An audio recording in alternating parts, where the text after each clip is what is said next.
guys, thank you so much for joining me once again for Self-Care Sunday. Every Sunday I put out a video to help you prepare your energy for the week ahead, and this is the astrological side for all of you people who are astrology nuts like me, want to know what's going on during the week. That way you can manipulate your energy just a little bit easier to stay in the high vibe of energy. This week we have much of the same dynamics as we have had that has been ongoing. We have a positive and a negatives to talk about in this week, and that is because we are going to be discussing Neptune and Pisces, which is going to be going direct. Now, Neptune and Pisces going direct always indicates that there's going to be some duality in your week, in your energy, and as it moves forward. You've got one fish swimming toward positivity and one fish dealing with intense negativity. And you can look at it this way. You've got consciousness and you've got the subconscious mind. Piscean energy rules the subconscious realm, and Neptunian energy is that intense emotional energy that we all have that dwells deep inside of us. And so I just want to talk a little bit about what to expect this week, depending on which fish you're going to be tuning into this week. So let's start out with talking about the fact that on November 28th, Neptune in Pisces goes direct. And when it goes direct, this isn't the speediest of all planets, so it's not like, oh, it's direct, I'm feeling this way. Although many of you that are very highly intuitive and sensitives feel this energy right away.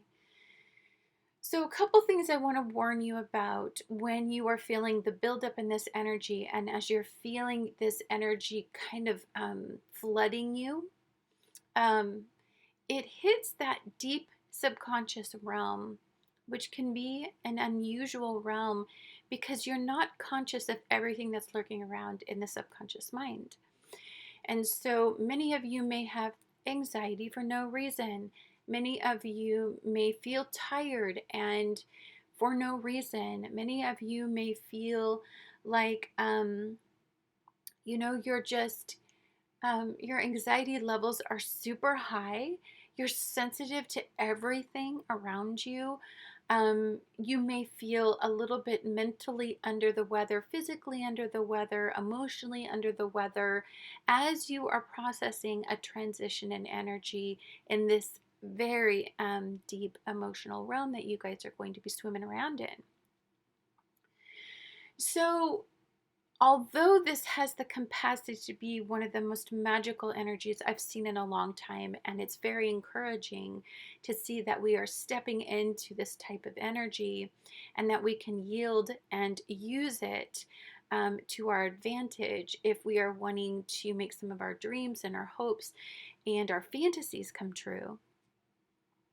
It is also an area that has a lot of darkness, and it has a lot of instability, and it's very hard to direct this energy if you are not used to swimming around in the murky depths of the subconscious, if you avoid that entire area.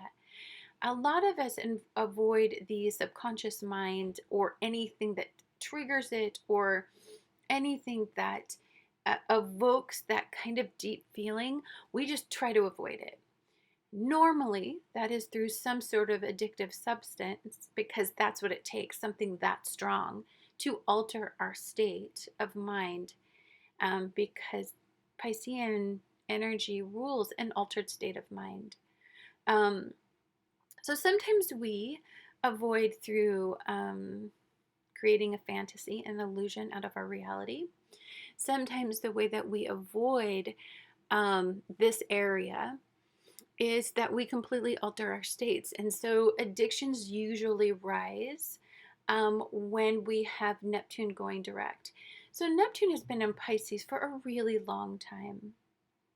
And that is why we're seeing such a high um, incident rate of mental illness, of mental decline, of people that can't cope with reality, people who have an inability to process any kind of reality check. And addiction is at an all-time high. And that is because this is what is being brought to the surface. It's an underlying issue. Any underlying issues that you have had in your mental health, in your physical health, and in your emotional health comes up in energy like this because it's dwelling, it's lurking, it's deep inside of you.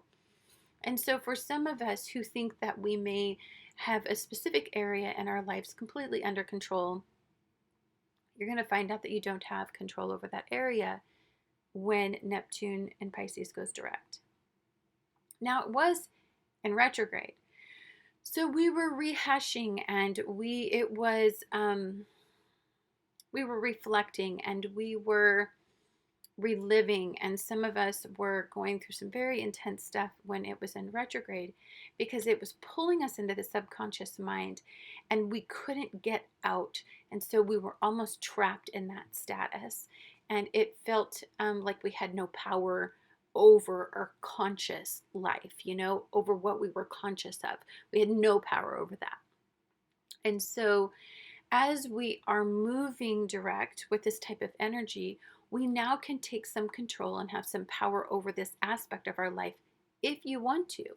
If you are not too busy avoiding it and living in a completely altered state of reality, or living addicted to some substance to get you by each day because you can't process or cope. It depends on which fish you're kind of like attached to, right? So let's talk a little bit about the duality of the energy, because it's really important as you are moving forward, depending on if you want to harness the best and the most positive energy that you can. A little bit about just Neptune and Pisces in general.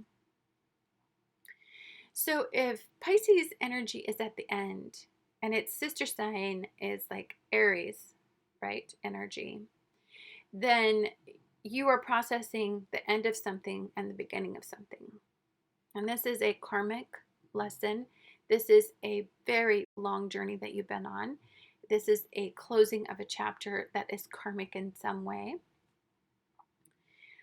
This is where you tend to idealize, where you create your fantasies, where you get most of your psychic intuition from, where you tend to dream the most. It's motivated by this area. It's also a place where you can lose yourself, and it's a place where I think you're the most sensitive and the most emotional in. So it is a place that I feel like we are the most compassionate and loving, and we are. It's like, I think it's where our inner child truly deeply dwells there, and it's that little voice inside of us, that intuition that says, hey, I don't like the look of things, this looks dangerous, this looks unsafe, this looks like it's going to make me process something emotionally that I don't want to process. It's where we tend to want to avoid that particular area. It's that little inner voice that says, hey, please don't do that. It's also a place where with Neptune and Pisces energy, in order to direct it properly, you will need to take some downtime, some off time, quite frequently actually, as soon as this goes direct, because that's where you essentially plug yourself back in. So we dip into our subconscious and we pull some stuff up, and then it emerges and we have to consciously process it. And that is what is called a reality check. So it's really important to know where Neptune lies in your chart, in your natal chart, because that's where you tend to idealize and fantasize, and that is where you where You tend to be the biggest dreamer. It's where hope is created. Also, hopelessness is created. But it's also where we can heal people, we can heal ourselves. It's where we're the most empathic. It's where we tend to be the most romantic and at our level anyway, whatever level you process that at. So I gave you a lot of foundation. It's an incredibly deep planet to talk about, and it's very complex because it's ether. It's not of this realm. It is in the spirit world. You know, it's attached to something that is. So if you were to ever hang around or fall in love or be blessed with a Piscean in your life, you understand they function differently. If they are wedded down by too much reality, they drown in the reality, and you will see them decline, and you will see them slip into addictions. You will see them become self-destructive. You will see them avoid anything having to do with reality. They will be flaky and unattentive to the details because they literally are just weighed down and wedded down by reality, and they become hopeless. And you can see that in many of the Piscean creators. And there's there are artists, there are writers, you know, there are actors. Some of our best actors, in fact, and actresses come from having some heavy aspect in their chart having to do with the Piscean kind of aspect, because I mean they can step into a role and completely avoid themselves. And that's what you'll see a lot of times when people, especially when Pisceans get older, they'll tend to start to slip more away from reality, because reality is really ugly. And it's been exceptionally ugly this year. I mean, exceptionally disgusting and ugly. And it is, if you are a compassionate, loving soul, if you have any empathy or if you're empathic, this has been a heartbreaking year. A heartbreaking year because you can't stand to see the level of suffering. And that's another place where the Piscean realm is in suffering. And it's really hard. This was a hard year. And so as we're pulling all this stuff up, we've suppressed a lot of stuff. We've pushed a lot of stuff down. When we're in retrograde, we're not processing it. We're too busy working on ourselves. We're too busy avoiding. I think of the COVID fatigue they keep talking about, or I keep thinking of, you know, how we're just so oversaturated with political jargon. I mean, we don't even care if anybody's lying anymore. We just want it over. Like, we're just done. Like, I'm so tired. And that's what happens when you get in Piscean energy. That's real. It's just processed too much.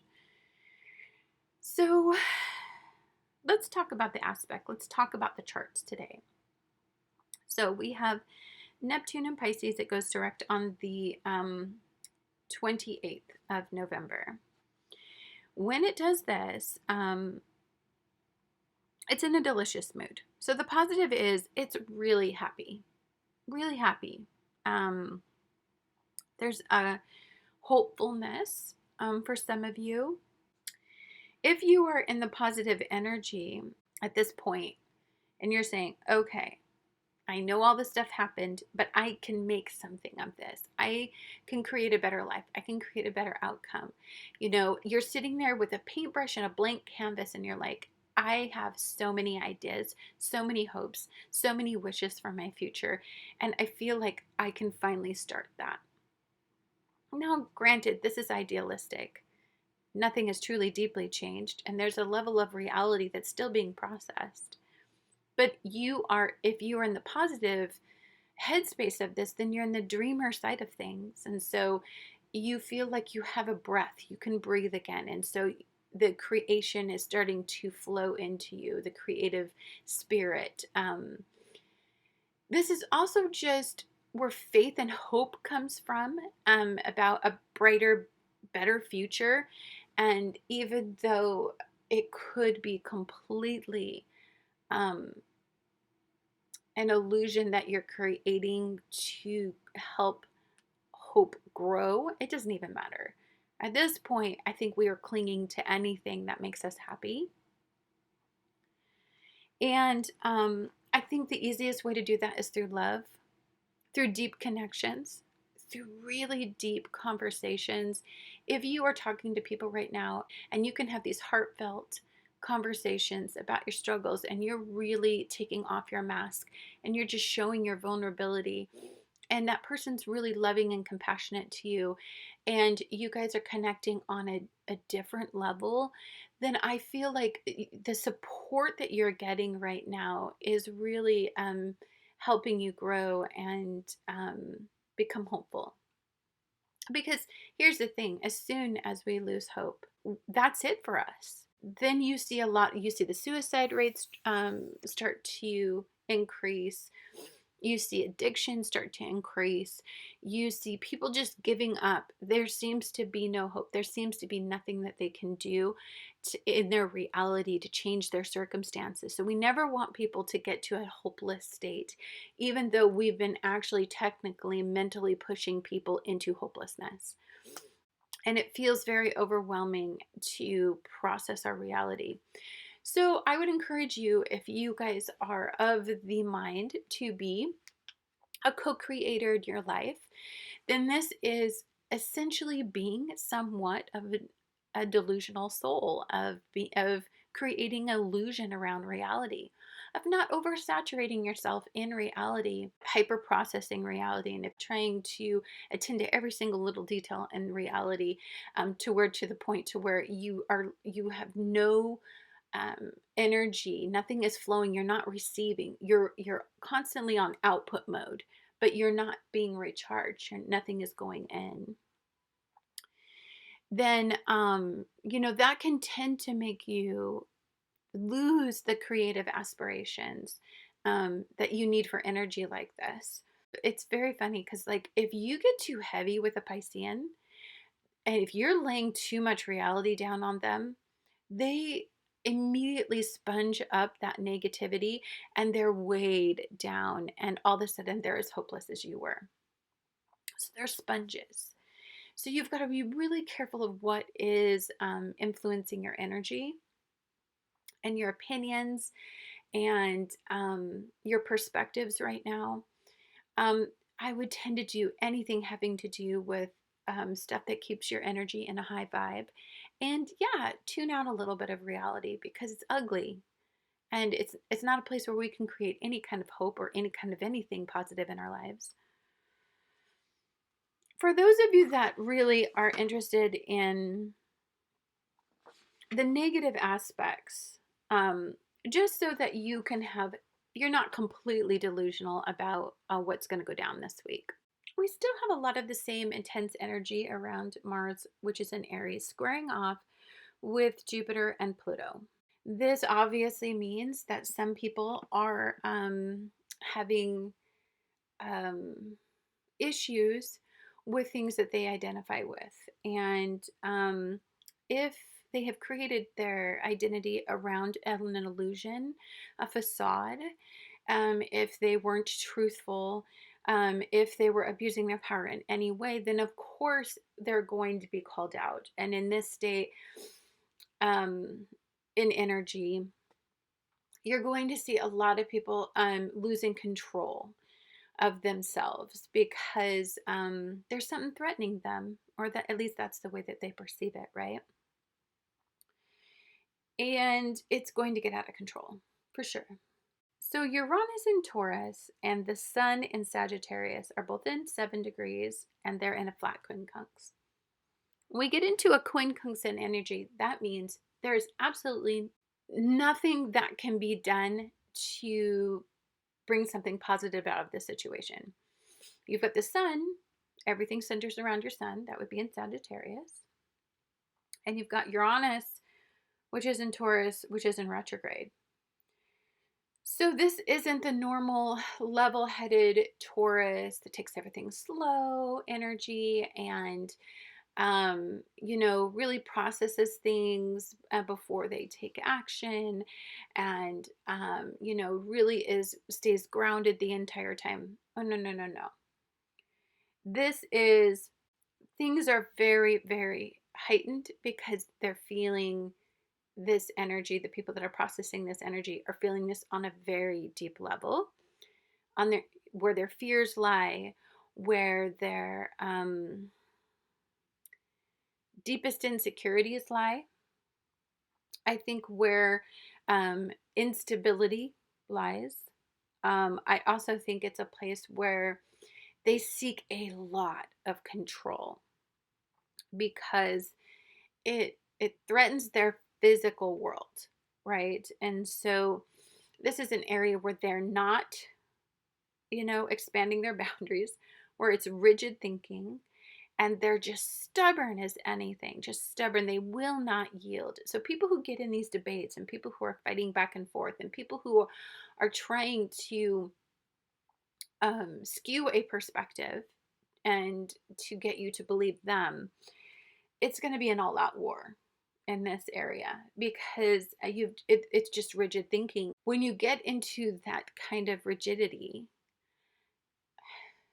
there's no meeting in the middle, and so any kind of conversation you have is just going to be, it's just going to be ego.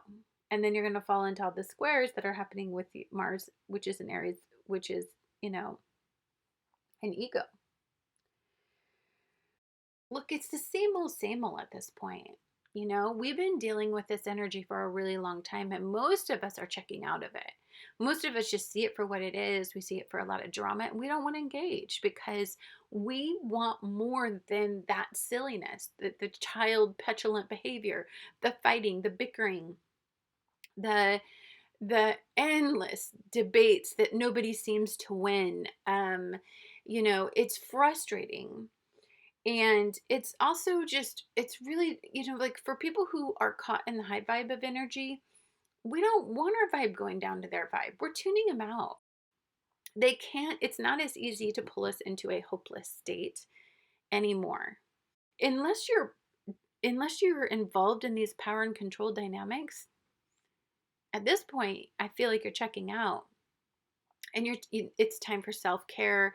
It's time to process all of what this emotional hell that we've been in, and it's time for us to be loving and compassionate. And people just want to see people who were divided brought together. We're no longer interested in the games, and if you are, then you're in this negative headspace, and it's going to be just nothing but unhappiness and an energy drain for you, because you will not have control over this. Whatever destination we're going on, you have no control. You have no way to stop it. We can be a co-creator in it, and we can not agree with something, and we can peacefully protest, or um, we can try to create laws to stop this sort of stuff from happening in the future, but on a rational level. But to create fear enough for us to just fall like little minions under your power, I mean, I don't feel like the average person right now isn't falling for that anymore. There are people that do need to be led because they are followers by nature, but I feel like what we're seeing is a lot more people are starting to understand that they were always a leader. And so I feel like what we're learning about ourselves is just how powerful we are as an individual, and how powerful we are as a collective, and that we do have the power to change things in our government, and we do have the power to create long lasting change that will someday help shape our world into something that I think eventually we will all agree that is for the greater good. Um, and sure, we're going to have some struggles, but I think for the people that are out there trying to create a better world, trying to create a better outcome, that are hopeful, that are dreamers, that are filled with love and compassion, and they're filled with all of the things that make the human experience worth living. I feel like those numbers are increasing finally, and I feel like we're going to be an army of light workers. We're going to be an army of people who are compassionate about the plights of others, and out of that darkness, change. We're going to make changes for the better, and I believe that many of us are in that hopeful mindset.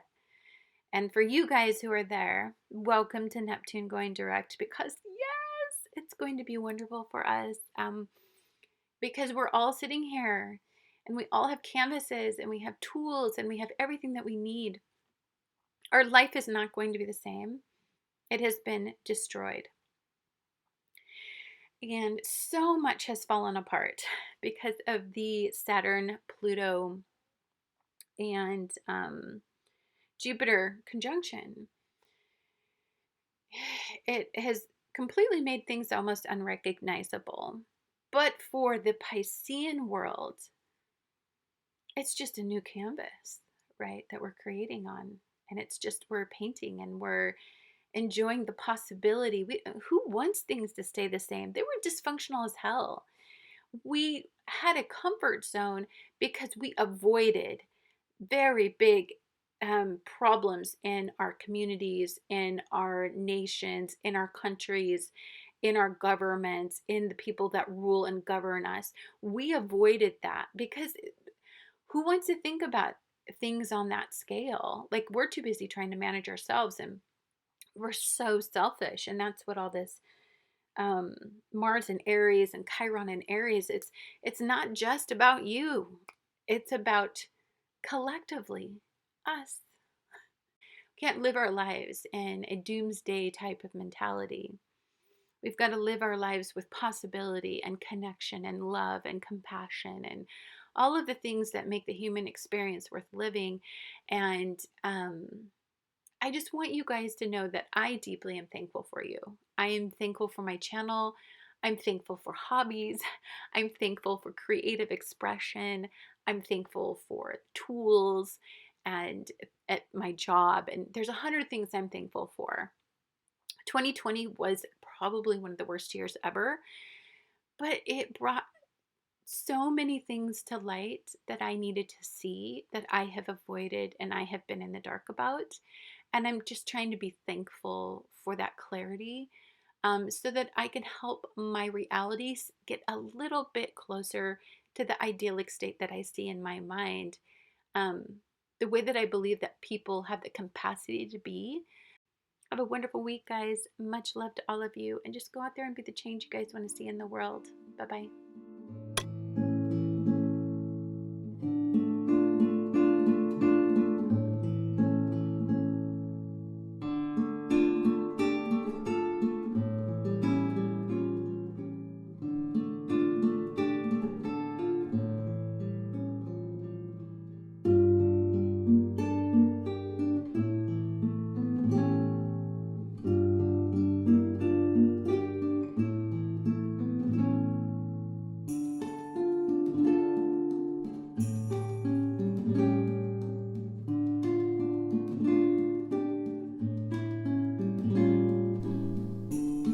Hi guys, welcome to Self-Care Sunday. Every Sunday I put out a video to help you prepare your energy for the week ahead.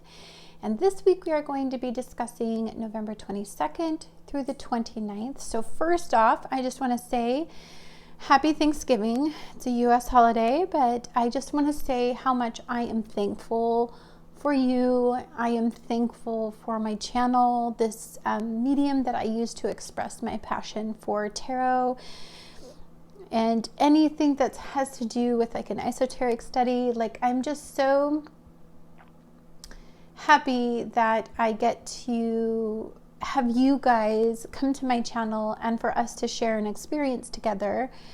I'm so blessed that you choose to spend your time with me every week, if you show up every week.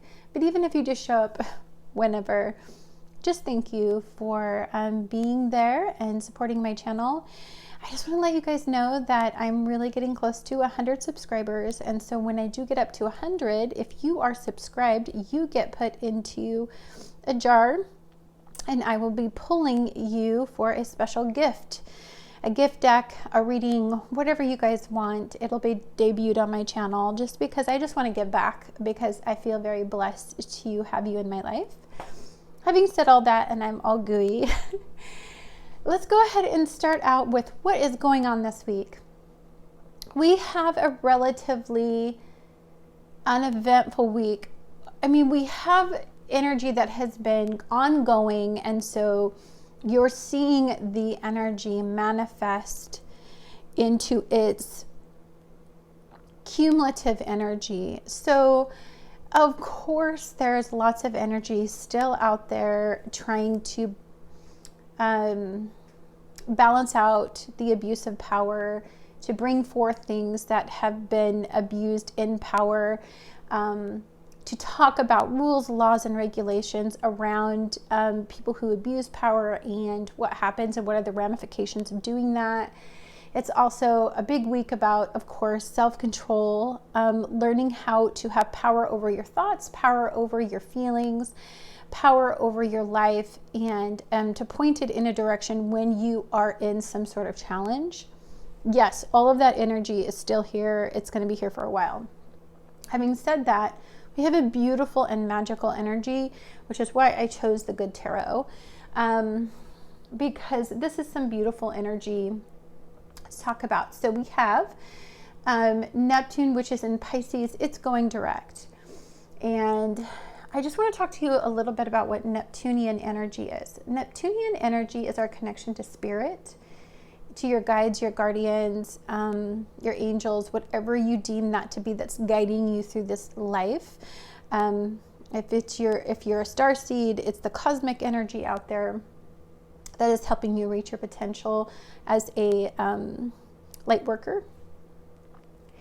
This is fluid and changeable energy. It's mutable energy. It's also where illusions lie. It's where we create magic, and it's a little bit mysterious. This is where we get beamed in, and some great music can be created, some poetry, anything having to do with creating illusion out of reality. We can do that in this energy. It heightens our awareness. It alters our states. And it really dives deep into the subconscious realms. And it's, of course, the negative side of things is it's where if you have to be in an altered state to be able to detach, then drugs and alcohol abuse does increase. Sexual fetishes, sexual abuse, that does increase. Hypochondria and an inability to sleep.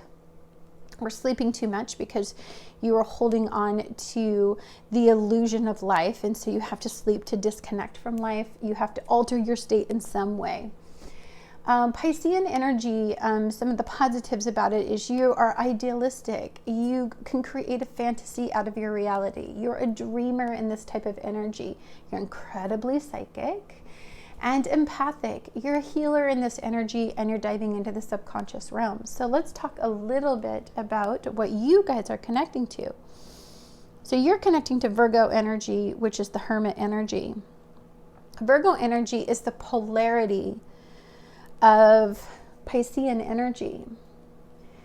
When you are diving into the polarity of Piscean energy, this has to deal with mental and physical and emotional well-being issues. This is creating some sort of awareness and getting some help, or connecting to a level of awareness that you do need to pay attention to these realms. And this also has to do with the fact that you're much more connected to the physical realm than that magical realm I was just talking about. This is something you have to manage in the physical realm, in your physical body, in the material world, right? But the Hermit suggests that there's a time that you need to disconnect. So the Piscean world needs to recharge. When it gets intense and when there's too much reality, they need to hermit. They need to pull back. They need to be secluded, and they need to recharge, and they need to think about things. They're looking for that clarity. They're looking for that purposeful energy. They're looking for a way to organize this energy and make sense of this energy. That's what you guys are incredibly tuned into, pile one. So let's take a look at your soul card for this week. Oops, my bad. Okay. This is a magical card. Look at this. This soul cards too. And look at you, this human here. This physical body, right? There's a divineness in you that you're connecting to. It's ethereal. You're trying to elevate your mind and connect on a different level. It's really magical energy. This card is gorgeous because this is you receiving and being receptive. So when we get into water-based energy, feminine energy, we are being receptive to energy. So we can get downloads a lot easier. Dreams are going to be important. Your downtime is going to be incredibly important. Clearing your mind to be receptive to energy is going to be really important for you, because as you can see in your card here, Spirit has something to say. And if you are too distracted in the physical realm, and that's why the Hermit card is showing up for you, you're not going to receive the clarity that you need in this energy. So let's take a look at your guys' tea for the week. All right, success. Success to me is not just a physical experience, even though, because you're in the Hermit energy, the Hermit is Virgo energy, and Virgo energy is about managing the material realm. I do believe that for some of you, this has a lot to do with your material realm, managing it, organizing it, getting control of it. I think also what I'm feeling deeply is that there's some details that you need to attend to get cleared up and to get under control, to manifest that level of success. Okay, so we have wedge. Someone is trying to come between you and a friend or something you want. Okay, so the material realm is kind of a hot mess, and our egos are really under fire in energy like this. So Mars, which is in Aries, squaring off with Jupiter, and Capricorn squaring off with Pluto, but in a trine with the Sun in Sagittarius. So we're stretching our boundaries and we're looking at things from a broader perspective. However, if our ego is very attached to someone or something, it can feel like it is a wedge between us. But wedges and obstacles in energy are the place that it's the divine's way of saying, don't go that way. Wrong road, wrong path, wrong destination. Now, our ego will then kick in and be like, but I want it and I need it, and it'll make us desire it more, but it's not necessarily what's good for us. We have broom, new home and new attitude. Piscean energy is the end of the zodiac. It's a cumulative energy. So it's that perspective of, I've been through this karmic lesson. I've went on this journey with it. I've had my hand slapped and my ass given to me 20 times in this level of awareness. And so now you get to reap the rewards of that cumulative lesson. So it's a new home. It's a new vibe. It's a new way of looking at things. It's a foundation, something new to build your foundation off of. A home is simply a representation of a foundation. Okay, we have mountain, and we have major challenge to overcome. Piscean energy, there's a line between fantasy and reality. And reality is the mountain. Reality doesn't jive with what our mind sees the potential to be. And so I feel like for some of you, that could be what's going on here. We have the hummingbird. This is air energy. There's a lot of energy that comes out of a hummingbird. I don't know if you've ever seen a hummingbird when they're seeking their nectar. They just buzz from thing to thing. It's very Piscean. When I feel a hummingbird's energy, it's like, okay, I'm getting enough energy from this source, and then, ooh, there's this source. I'm going to go grab energy from this source, and ooh, look at that source. Got to grab me some energy. You're very... You're fluttering around. Your energy is, you're receptive, because when you hermit in, there's lots of things that you're open to because you've detached and shut down some of the distractions. And then it's about consuming energy, resources for yourself. We have parenting. 63. 3 is a huge number in here, so pile 3 I would watch as well. But 63 is 9, which is cumulative and an ending. 6 and a 3. So 6 is attached to the lover's energy and tarot, but it's also 6 is partnerships, bonds, unions of any kind, and 3 is, it's like a we and us. It's like a balance between the divine feminine and the divine masculine. There's a lot of energy in this card, which is why yellow, because it's about seeking happiness. It's about seeking reward. It's about seeking something that will bring about a really good feeling. So when I feel like the key word that they used as far as in parenting is, when you are building a family or when you are building a connection to others and you are nurturing and caring for something, you're at your best self if you're doing it from a place of compassion and love and protection and all of those things that go into Piscean energy. So for some of you, you may need to step up and be that role, that elevated role, that authoritarian role that shows people the path and the way. This doesn't mean that you have to actually have children. It can mean that somebody seeks you out as if you are a mothering or a nurturing type of soul, or you are an authoritarian type of soul, or they can go to you and they know that you have their best interests in mind. So this feels very healing. And combined with the Hermit's energy, I'm feeling like there's like you're a very wise soul, a very old soul, an energy like this. So we have because I'm dealing with Piscean energy, I feel like it gets a little ethereal, guys. And so I'm feeling like you always connect on a cosmic level, on a spiritual level, on a metaphysical level when you're talking about Piscean energy. So the first card we have here is from the Blue Messiah, and that is your vibration. Well, nobody knows how to vibrate on a very high level as much as Piscean energy. When you detach and you hermit in and you pull yourself back and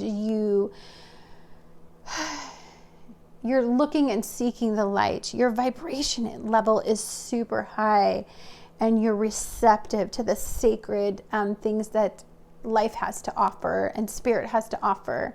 Sacred geometry comes to mind, numerology comes to mind. Patterns and colors come to mind, paths and roads and karmic journeys come to mind, anything like that. It's a great time to reflect and to think about those types of things. We're going to do one more card and then we're going to pull something else. Shine. Wow. I want you to take a look at the similarity in these two cards. Okay? So in one of the cards, and this is the cosmic cards. You guys have to get this deck like this. These decks are so good. Okay. So I want you to take a look at the sources from which this energy is coming from. So we have water. This person is in the water, and that feels like the moon's energy to me, right? But the shine feels like the sun. So you have your soul and your emotions connected here. And anytime we get a clarity between the soul and the emotions, every time they unite, there is a divine feeling of inspiration that comes along with energy like this. And there's a connection to source. I feel like your journey is not one of the physical world. I feel like your journey is a little bit more about this huge fantastical world full of potential. So let's take a look at creative energy, I'm going to do a walkthrough on this deck. It is called the Muse Tarot. It is by Chris Ann, who does the Light Seers deck that I live for. What do you guys need to create in this physical realm? What is the cosmos trying to tell you? Like, what is this Neptune in Pisces going direct? What do you need to create? We'll plug you into what you ideally want. I don't do reverses in this deck, by the way.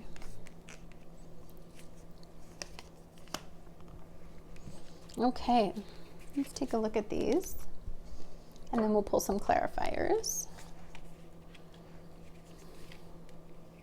Let's see, how do you guys, okay. Trying to make sure I have a really good view for you guys here. Yeah. Okay, so we have the Five of Voices. And I like to read from her deck because this is about creation, and this is a little bit different than a normal deck. Following that classic Rider-Waite type of energy. Okay, so let's take a look at this one.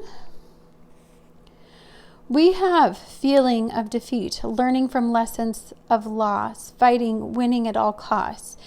A time of extent of an olive branch, seeing what's really important, failure, being hurt, and bullying, social moss.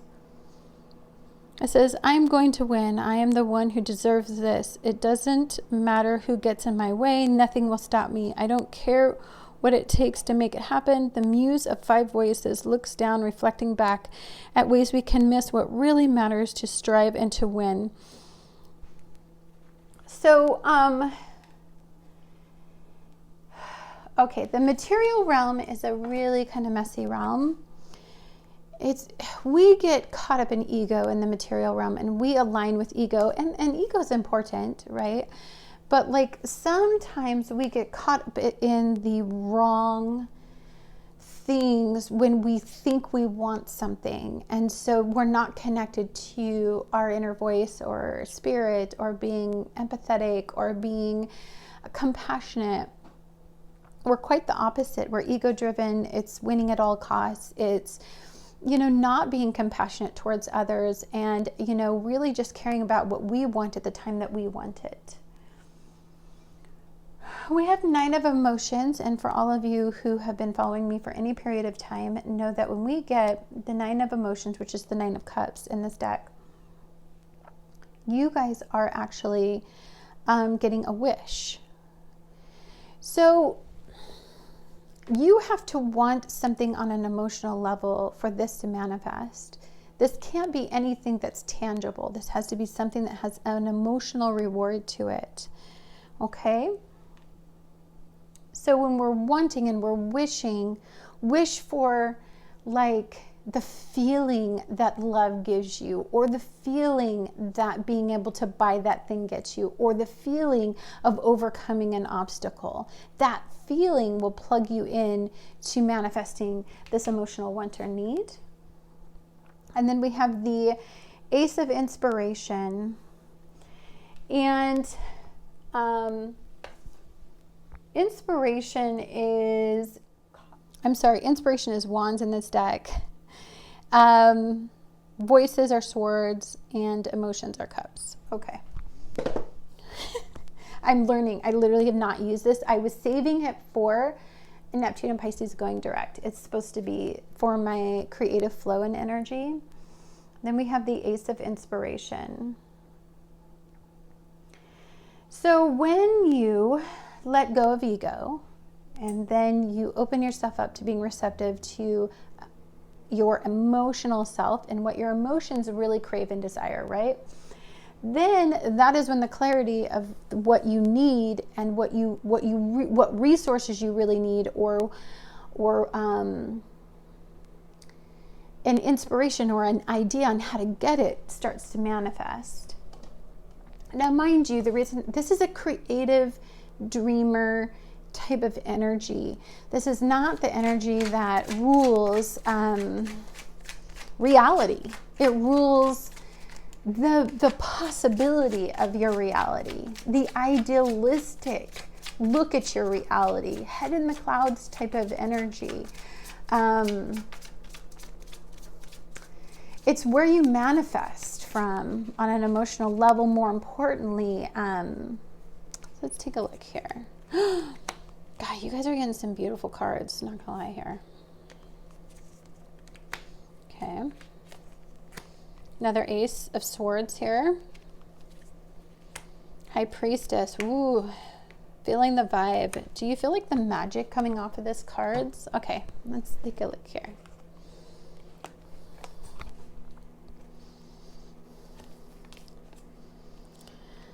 Alrighty.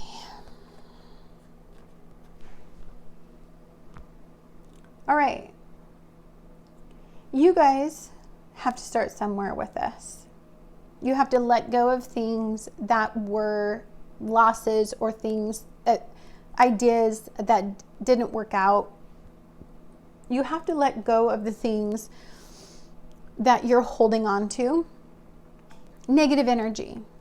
Positive energy is let's start over. Let's do things better. Let's create from a different place. Let's manifest potential of, in this Ten of Pentacles and the Page of Pentacles is taking this from a starting point and manifesting its absolute potential, right?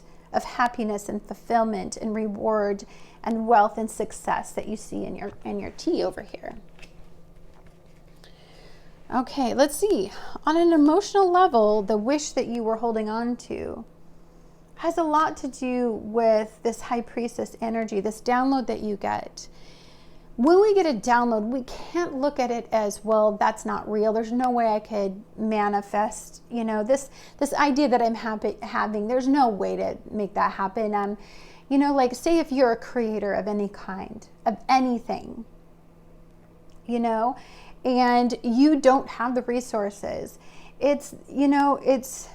don't talk yourself out of it. You're receiving the download at this time for a reason, because it's something that you need to manifest in this realm. You guys, this is disconnecting from the reality and the drama and the headspace of the negativity that we have going on in the world. And this is attaching to the potential and source in this energy. This has nothing to do with what is going on in our reality if you are attracted to the positive vibration in this week. Okay, let's take a look at this right here.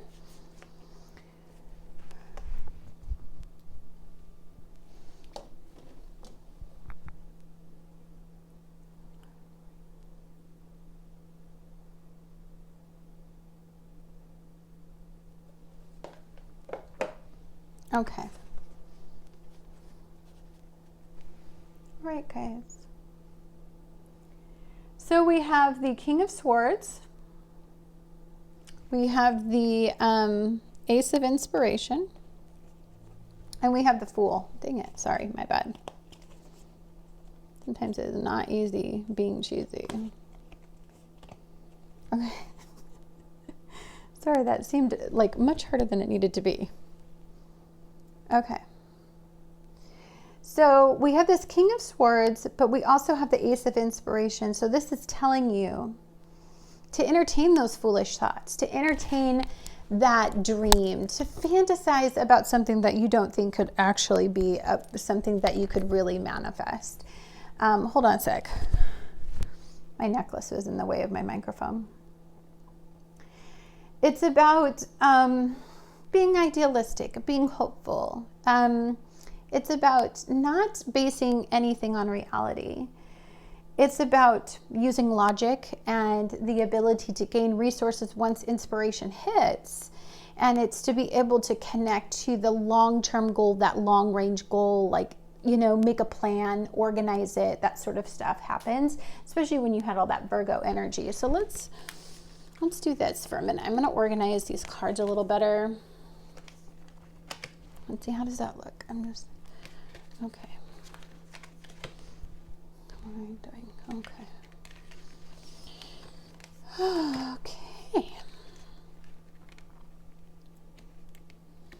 How does that look? Alrighty. we have ground yourself. Well, Virgo energy is very earth-based. It is very realistic thinking. So once you get to the point where you have this inspiration that seems to manifest from some sort of idyllic or a dream state, this seems to be something that's not very tangible, or it seems very fantastical, right? Then it's like, okay, well, let's ground that in some reality, because we do have to manifest it in the material realm, not in its ideal state, but in its actual tangible state. So I feel like it's just telling you to be realistic about how big you're dreaming right now. This is to re-energize. So you do have the Hermit, and there is a need to detach.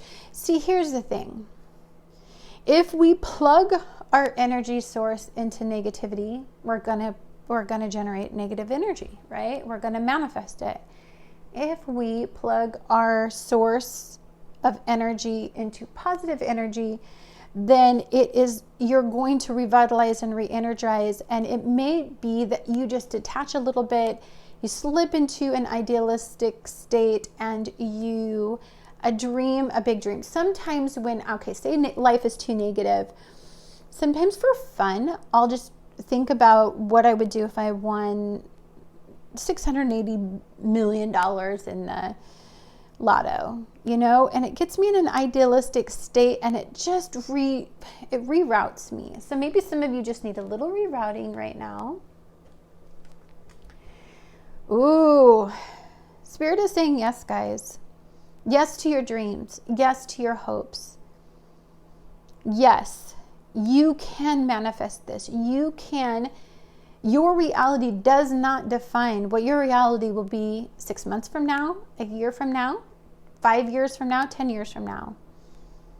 So whatever you are hopeful about, it's saying, yeah, we're going to bless you. Okay, we have communicating freely. I communicate from the depths of my being. When you're in Piscean energy, you're not communicating on that super shallow level. You're pulling stuff from the subconscious and from the mind and from your idyllic states, and you're connecting. I don't know if you've ever talked to a Piscean person or anybody who is heavily aspected with Piscean energy. They're so beautiful. They're pure. They're almost at a naive level, right?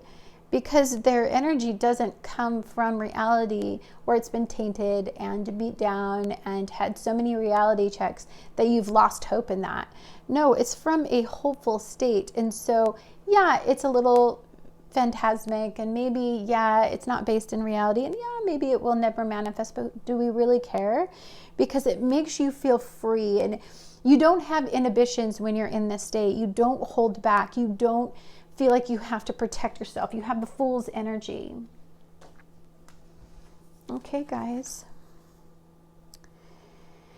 So we have intention, discovery. Discover the potential in this energy. Connect on this level. Meditate. Seclude yourself and surround yourself with sounds. If some of you need to be in an idyllic state, it's hard because you almost have to alter your state of reality. For some people, that does require some sort of drugs or alcohol to kind of dip them out of, get them out of their reality-based heads. When we Virgo, we can be so consumed with reality. And when we hermit in, then we connect to source. So for some of you, you may need to alter your state a bit, but don't be excessive. You can lose yourself in your altered state. You can lose your grip on reality. You can avoid reality in a state like this. So just be mindful that when we're in a state of discovery of this potential, of this part of your life that you're trying to manifest, just remember to keep it in perspective and to be moderate with, how crazy you're getting with your energy. Okay, so let's take a look at, I love the yes card, guys, from Spirit. Okay. I just want to be able to see most of our energy here. Oh, should I do that? Oh. I just liked this angle today, so let's look at our charms. Ooh, slipping out.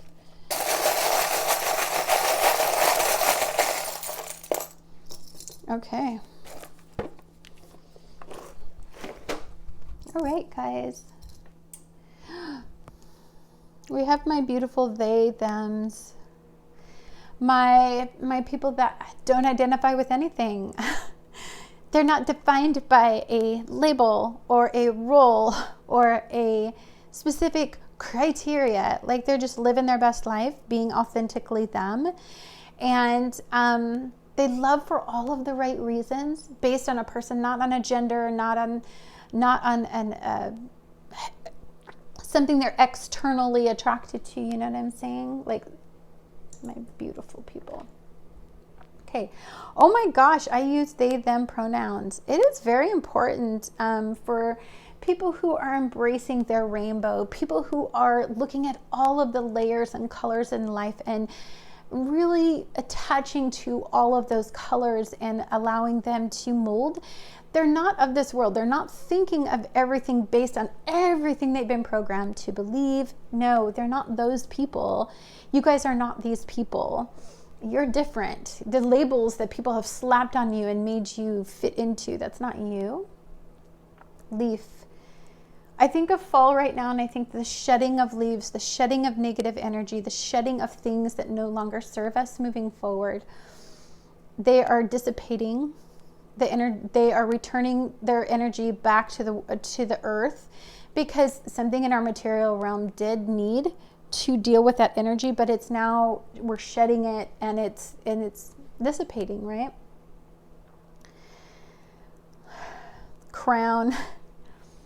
I do think of, whenever I get a crown, I think of positions of authority, people who have power over you, people who have any sort of authority over your supervisors, mentors, guides, anybody like that.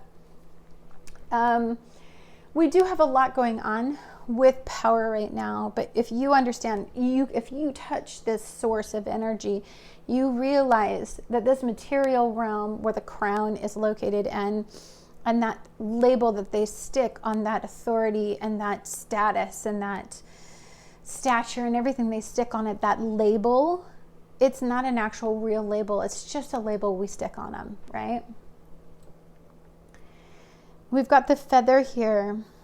This always indicates a message from spirit, or for you, just because you guys had the high priestess, I feel like it's a divine message. But it could be an actual message from somebody. We have this little ant, and we have the hermit. So the ant to me is a worker. It's a hard worker. So yeah, so you get this clarity, you get this divine beaming in of who you are and what you should be doing, and you know, this you're discovering this thing.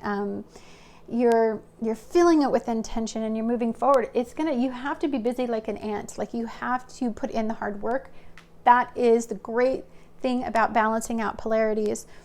So if you were in the Neptunian energy, and the polarity of that is Virgo energy, which is this hermit card, then to bring it into balance and be in the middle is, okay, I've got this great idea. I've got this thing I want to manifest. I've got this thing I want to do. I've got this idyllic inspiration. Now put in the hard work. Oh, and we have this cloud, but it's a happy cloud. To me, this means that it was a cloud. It was a dark time. It was a dark night of the soul. But that cloud, if you look at it, it's not a gray cloud anymore. It's a nice white cloud. It's not filled with a lot of emotion anymore and torture. And there seems to be hope when the clouds lift and they're bright and white and fluffy. They're not going to drop any sort of emotional energy onto you. Okay. Let's see what...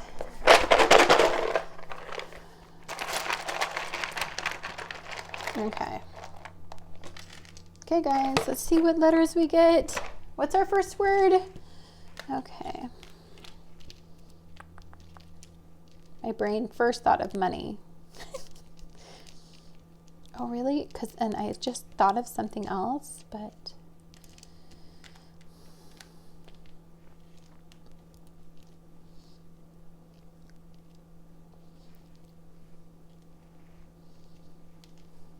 I saw poison. You know what the poison is an energy? What poisons us, what pulls us into this negative. So Uranus is in Taurus, and it's in really angry energy. It's in retrograde. And it is squaring, well, it's opposing Venus in Scorpio, squaring off with Saturn in Capricorn, and in a conjunction in the same degree with the Sun in Sagittarius energy. So this is people, or this is your reality is not, you don't feel like your reality can manifest the potential of this moment. The poison in energy is that you're allowing that to interfere with the magic of this energy. It's pulling you into negativity, and you're thinking, well, it's not a realistic way to look at everything. I mean, come on, like there's no way I can manifest what I'm feeling like I can. There's no way to make this better. You know, you get in pessimistic thinking, and it brings about all of your fears, and you know, you get really uninspired by your relationships, and you know, you get into power and control struggles and feeling like you don't have any control over your circumstances. And then you get belligerent and argumentative, and I feel like you can just really spiral into the negative energy. You can get indecisive, and you can be distracted by energy easily, and you can have an inability to cope with your reality and negativity. The poison is, do not do that. Pull back, shut everything down, and really make sure that you don't poison your energy with negativity, okay?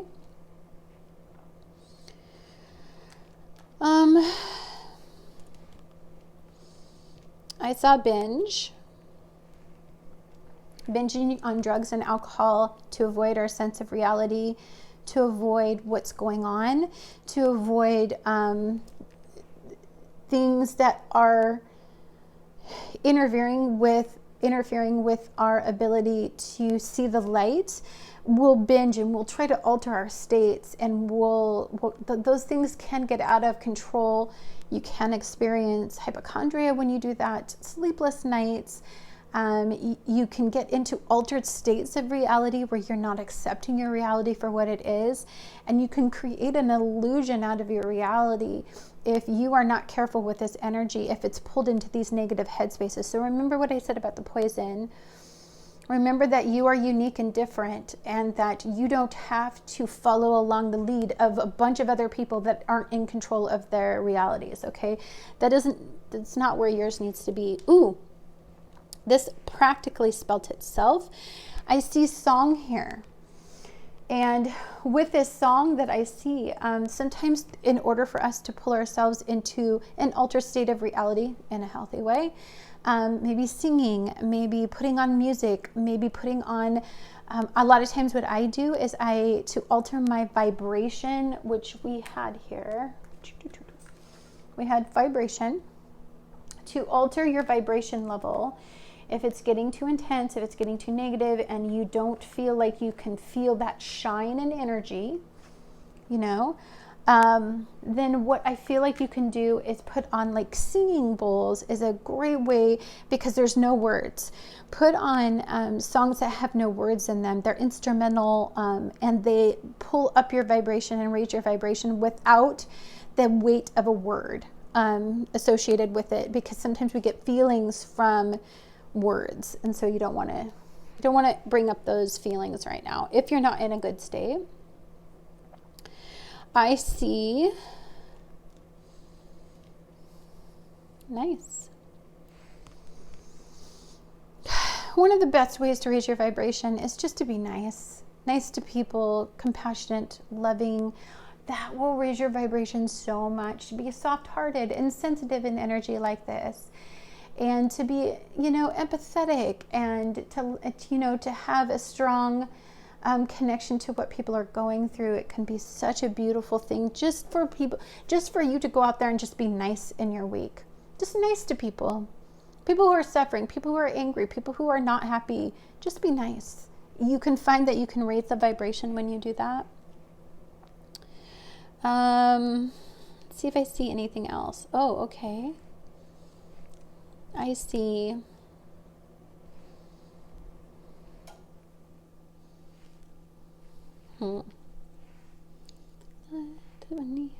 I've been loving this song lately. Okay, first of all, we have had and neon. So let's talk about these two together. See, can you guys see those? Yeah. There's a song that's like In the Light of the Neon Moon, and it's this guy who's talking about when he loses his love and his one and only. There's only room here for the lonely. So because I see the neon, and it's been on my mind all last week, and that song was like, I played it like 400 times. I'm feeling like some of you are pouring a lot of energy into the empty bucket, and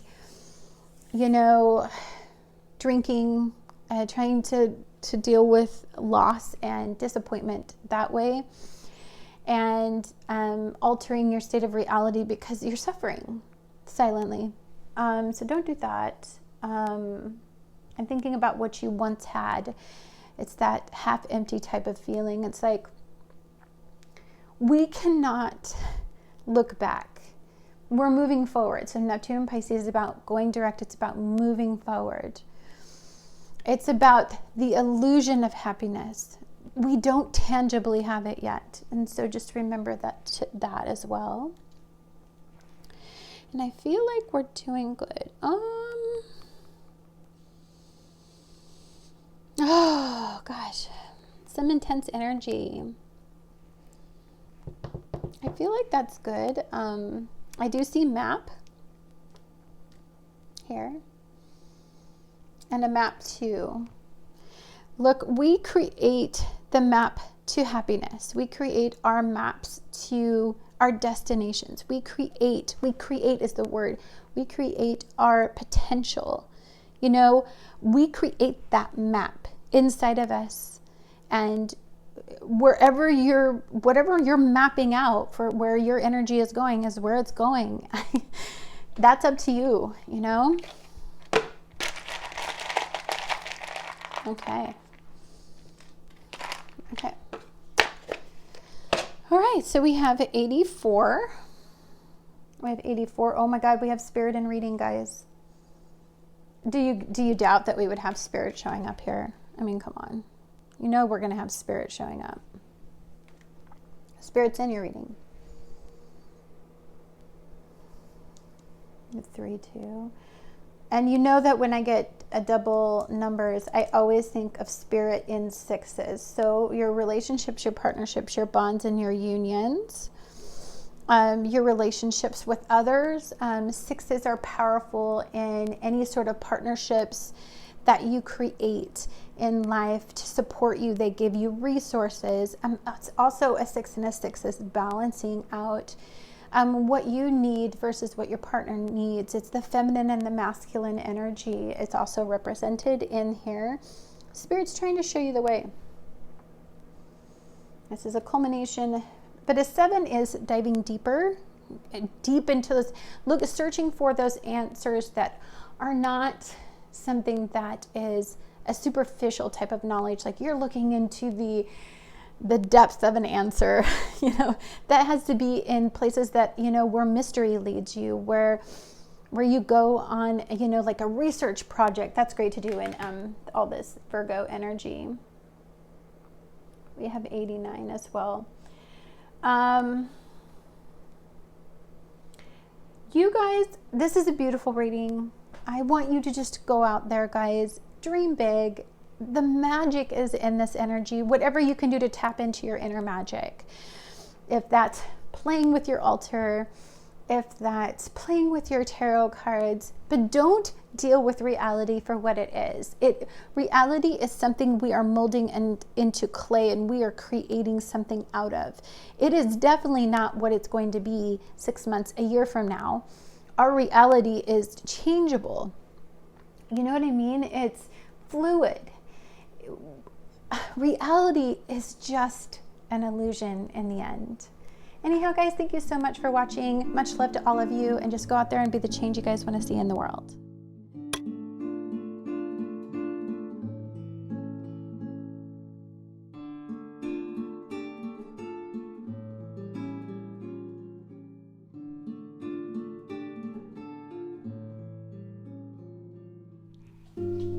Hi, this is Annette with Sun to Shine Astrology and Tarot, and welcome to Self-Care Sunday. Every Sunday I put out a video to help you prepare your week, your energy for the week ahead. And happy Thanksgiving, everybody.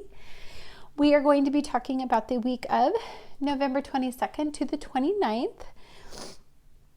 And this energy it has the possibility of going one of two ways. Now, this is magical energy. It is the energy that dreams are made of. It is the energy that will help you manifest something that you ideally want. You can become very psychic in energy like this, connected to spirit. And so you can receive a lot of downloads in this type of energy if you are in the high vibe.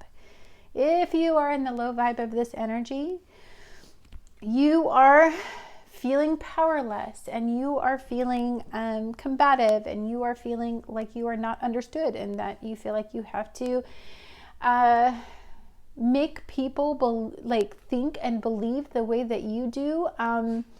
You are resisting your boundaries being stretched and expanded so that you can receive potential energy. You're really trying to hold on to a comfort zone.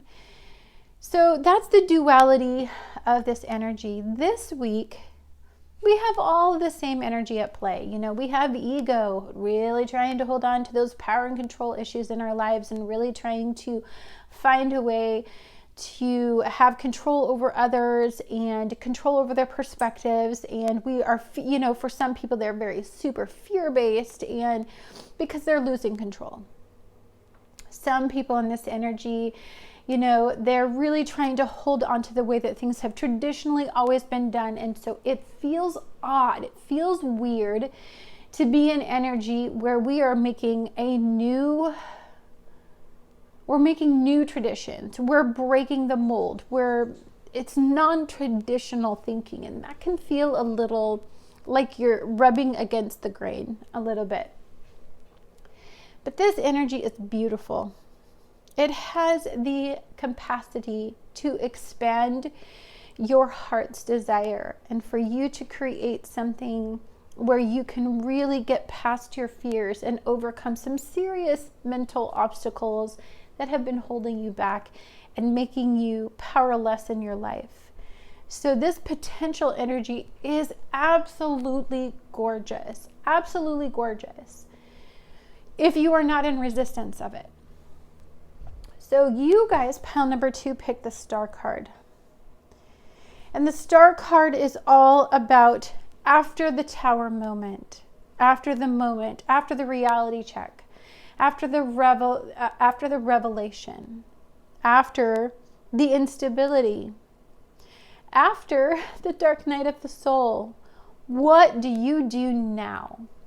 Now, for some of you, you are a phoenix rising from the ashes. And for some of you, you are hoping for something better. There's no going back. You can't hold on to anything anymore, because what used to be has completely been obliterated and destroyed and is unrecognizable to you. And therefore, the only way to go is forward. And then you get to wish on a star. So for those who picked pile number 2, you get to have the energy that wishes are made out of. You get to dream big.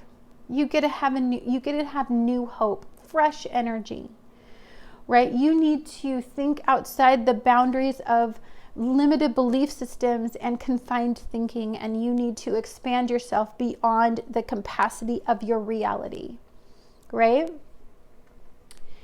When we are in a Sun and Sagittarian energy with Neptune going forward, This is that energy that breaks us free from restriction and the confines of where the material realm likes to limit our soul. Okay? So let's take a look at what your soul, oh my God, look at that, dude. Oh, this is soul cards 2.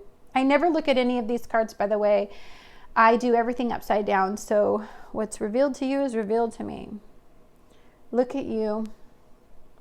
This is about your heart, what your heart desires, what your heart wants deeply, what you are emotionally predisposed to desire in this lifetime. What's filled with the most beautiful energy of being a physical being, right? That is a creative soul, an idealistic soul, a dreamer, an artist, a musician, a writer. This is somebody who's empathic, somebody who's loving, somebody who's soft-hearted and sensitive, somebody who's a manifester, somebody who's deeply emotional and focuses on the potential of things, a changeling in energy. Let's take a look at your guys' tea for the week. Really beautiful energy, by the way. Oh, you can't make this up, dude. You guys got love. How weird is that this is what happened to you? You guys are in the feels about the potential of relationships, partnerships, bonds, and unions. Let's talk a little bit about what energy I'm tuning into this week. Venus in Scorpio is in this absolutely sexy trine with Neptune and Pisces. This is deep connections, next level connections. These are meeting somebody who doesn't create fear, who doesn't trigger you in any way, anything that makes you want to resist this level of connection. This is penetrating beneath the surface of that bond, of that union. This is where trust is created. This is where you have the ability to manifest. Now, if you do not have anybody in your life, oh my gosh, let's start working on creating the attraction to your soulmate. This is where we dive deep and we go beyond our reality and we think about the potential of attracting somebody that has this level of bond to us. It's a really beautiful energy. And remember, we have the stars energy. So we have the ability to manifest this. The Sun in Sagittarius is in a trine with Mars in Aries. It's a trine with Chiron in Aries. This is somebody who will love you for your weaknesses and your strengths. This is somebody who will stretch your boundaries and help you realize your potential because you guys are the equivalent of each other, right? So this is such beautiful energy. Okay. You guys, what the? Boy, for whoever chose pile number 2, your relationships, your partnerships, your inner circles, your bonds of any kind, your friendships, you guys are next level in those. The tea for this week is you guys are really connecting to these people. These people are going to help your soul expand. They're going to help you feel at ease. They're like-minded. You guys talk and there's like this level of connection between you and you realize that you're very lucky to have the level of connections that you have in your lives in those inner circles. This is your good news. Holy crap. Okay, so let's talk because I'm just feeling such a high vibe from your guys' pile. Neptune in Pisces is sextiling Moon in Taurus, sextiling Pluto in Capricorn, trining Mercury in Scorpio, and trining Venus in Scorpio. Also, Mercury in Scorpio is sextiling Jupiter, sextiling Saturn, sextiling Pluto, all in Capricorn. Your vibe is so high. I feel like this is leveling up your mind and your perception of your immediate environment. This is empowerment. This is the release of the restrictions of relationships that used to take away your power, but this is like they're plugging you in now. Like they're making you realize that you are somebody that they can connect to. If you are in a positive vibe and in a positive state, which many of you will be, that is watching pile number 2, you guys are feeling the magic in the air. You're feeling the potential of energy. You're feeling hopeful about the future, hopeful that this reality can change and manifest into something that you can count on again, and you can build in, and you can create some solidity, some solid ground in, and you can start to build a foundation in. Holy crap, unicorn. Use your intuition to make beneficial changes. Did I not say magic? Did I not say magic? So Piscean energy, as Neptune goes direct. Neptune is the energy that rules fluidity, change, illusion, mystery, magical, spiritual energy. It is where poetry is created, music is created. It's where we dance and can go into complete trances and connect. It's where we become altered mentally. It is a beautiful energy that really allows us to manifest and create from a pure place. You will be shown the way candle. Oh, 2 is not my pile, but I really wish it was, because 3 is always my pile, but because I'm a 3 life path and it's just what I choose. But dang, you guys have such an illuminated light about you. You are light. You will attract what you put out. So guys, if you want to attract a bunch of drama and power and control issues and you are feeling powerless, that's what you're going to attract, right? I'm not feeling that for you guys, however. I'm feeling that you guys are feeling hopeful and enlightened, and you guys are feeling like the energy is shifting and changing. And even though your reality does not currently reflect that, I believe that it will. You have the Gazelle. That's a fire-based energy. So I'm going to actually read the Gazelle. Oh, did I not? Oh, I'll be right back. I did grab it. Sorry. Okay, guys, the Gazelle. All right, so you guys are heightened awareness, ability, and vulnerable. The Gazelle represents supreme grace. With every move, this awe-inspiring beauty emits sophistication and elegance. Gazelle personalities are often hyper-aware of their surroundings, bordering on hypervigilant, and this can inhibit them from enjoying the beauty they've spent so much effort cultivating. No more worrying about all those predators out there in the world and in the wild. When this card appears, it is time to get back to the present moment. Sit down, find your breath, and acknowledge the bounty that surrounds you. Let it nourish your gentle spirit. When in balance, graceful, perceptive, and artistic. When out of balance, food, allergies, insomnia, racing mind. And to bring into balance is yin yang, a cozy home, and good food.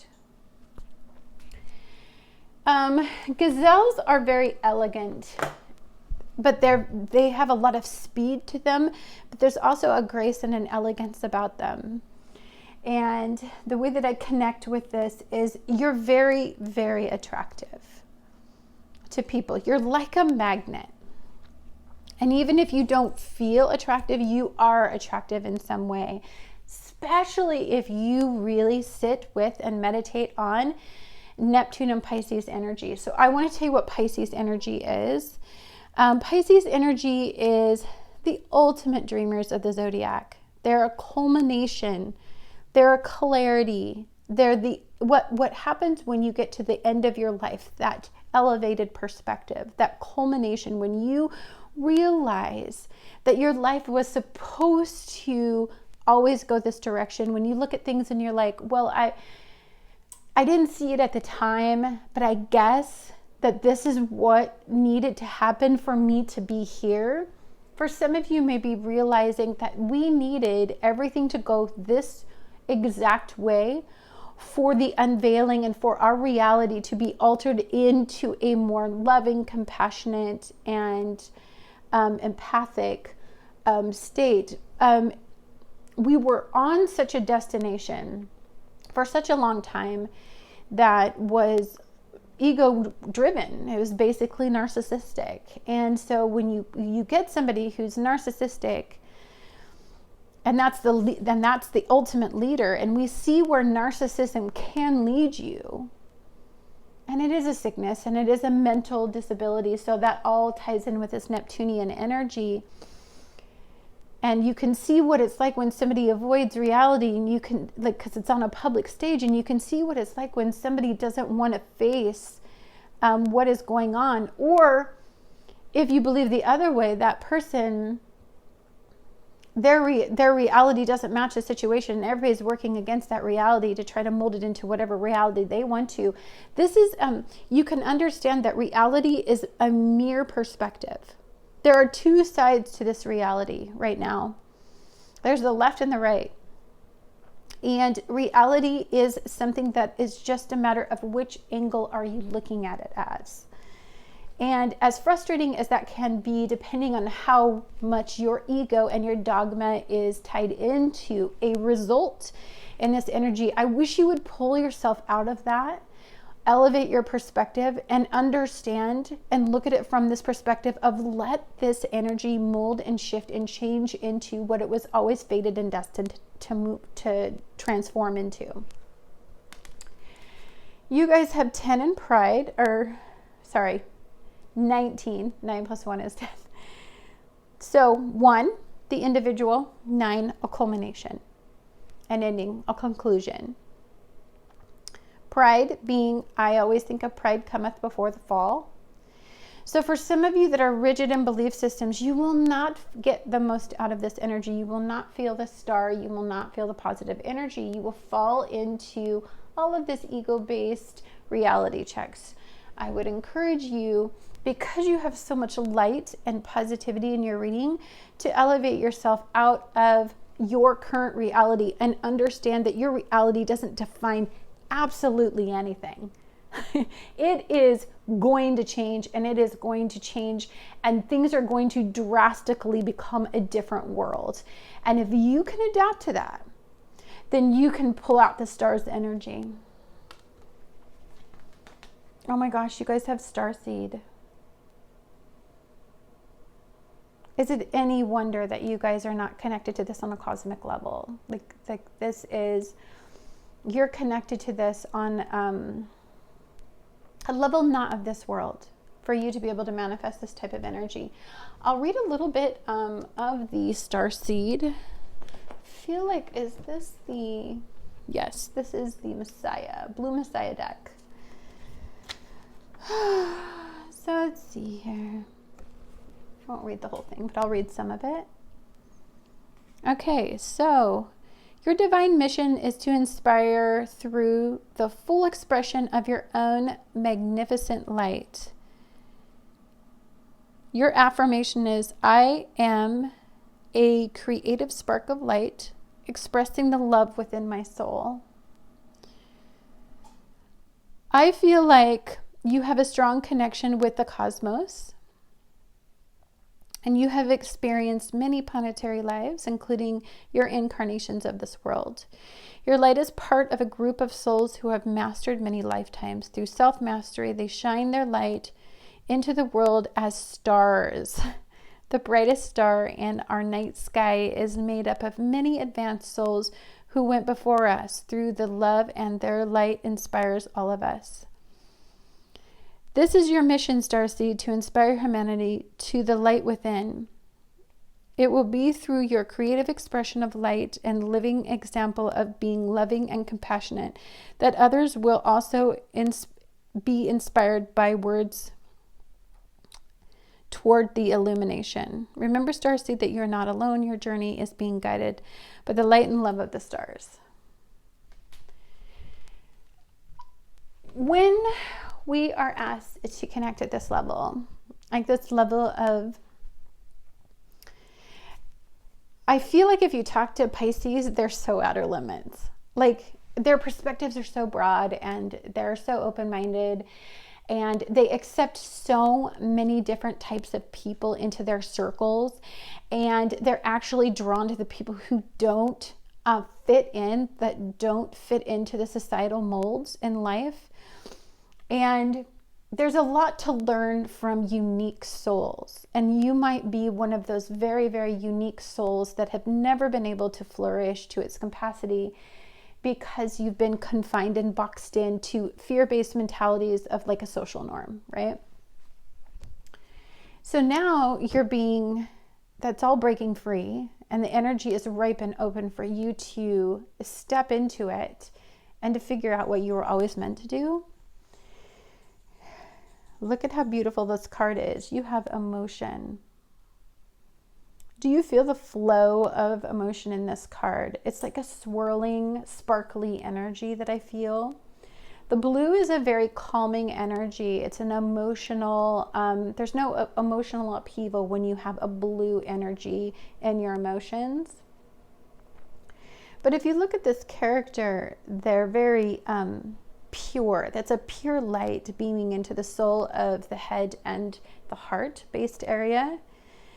And so there's a lot of ethereal energy. And I look at these cards because, again, these are from two different decks, right? This is from the cosmic reading cards, which is along the same lines of thinking. But look at the cards, how similar they are, right? Like these two cards are very, like, I feel like your emotions are very key to what, how you're going to connect to this ethereal energy, this energy that's in the ether. It's not tangible. It's not in the material realm. You can't connect in this realm. You have to think bigger and broader and expand your boundaries in your thinking. And that can be a little like, it can be a little outer limits because people can think, whoa, where is this person coming from? So I want to take a look and see what kind of creative energy that you are tapping into. What do you need to create right now? Like, where is this energy taking you? This is from the Muse Tarot. And I actually just started, I'm just debuting it for Neptune and Pisces going direct. This is my Neptunian-based energy, especially because it's in Pisces. But any Piscean energy would be, this would be a great deck for you to really do some energy work in. You have the Knight of Materials. You have the Four of Voices. I got a vibe immediately from these guys. So let's take a look here.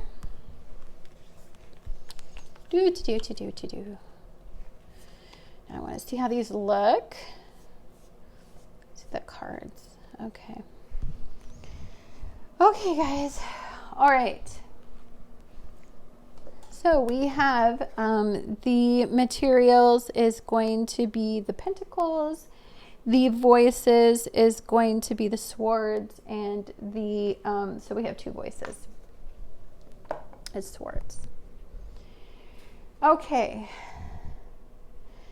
So one thing that I noticed about this particular card is, even though you are taking action, the horse, right? The horse suggests action. It suggests movement.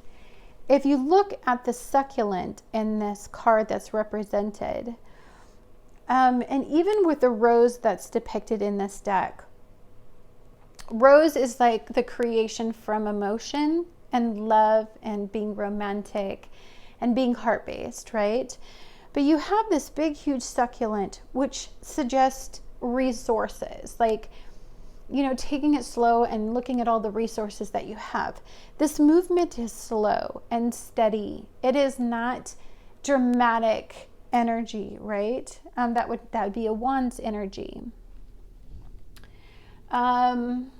You guys are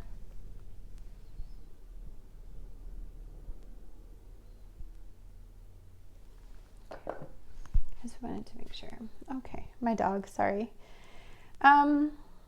We have the Four of Voices. So sometimes what we do to hear, to be able to connect to our emotional body and to listen to it, sometimes we need some downtime. Sometimes we need to lay in a bathtub and we need to create a mood, because a mood can initiate emotion, and you can actually manifest emotion based on manipulation. So if you need to calm your energy to receive, because emotion is receptive energy, the first thing you have to do is create the mood.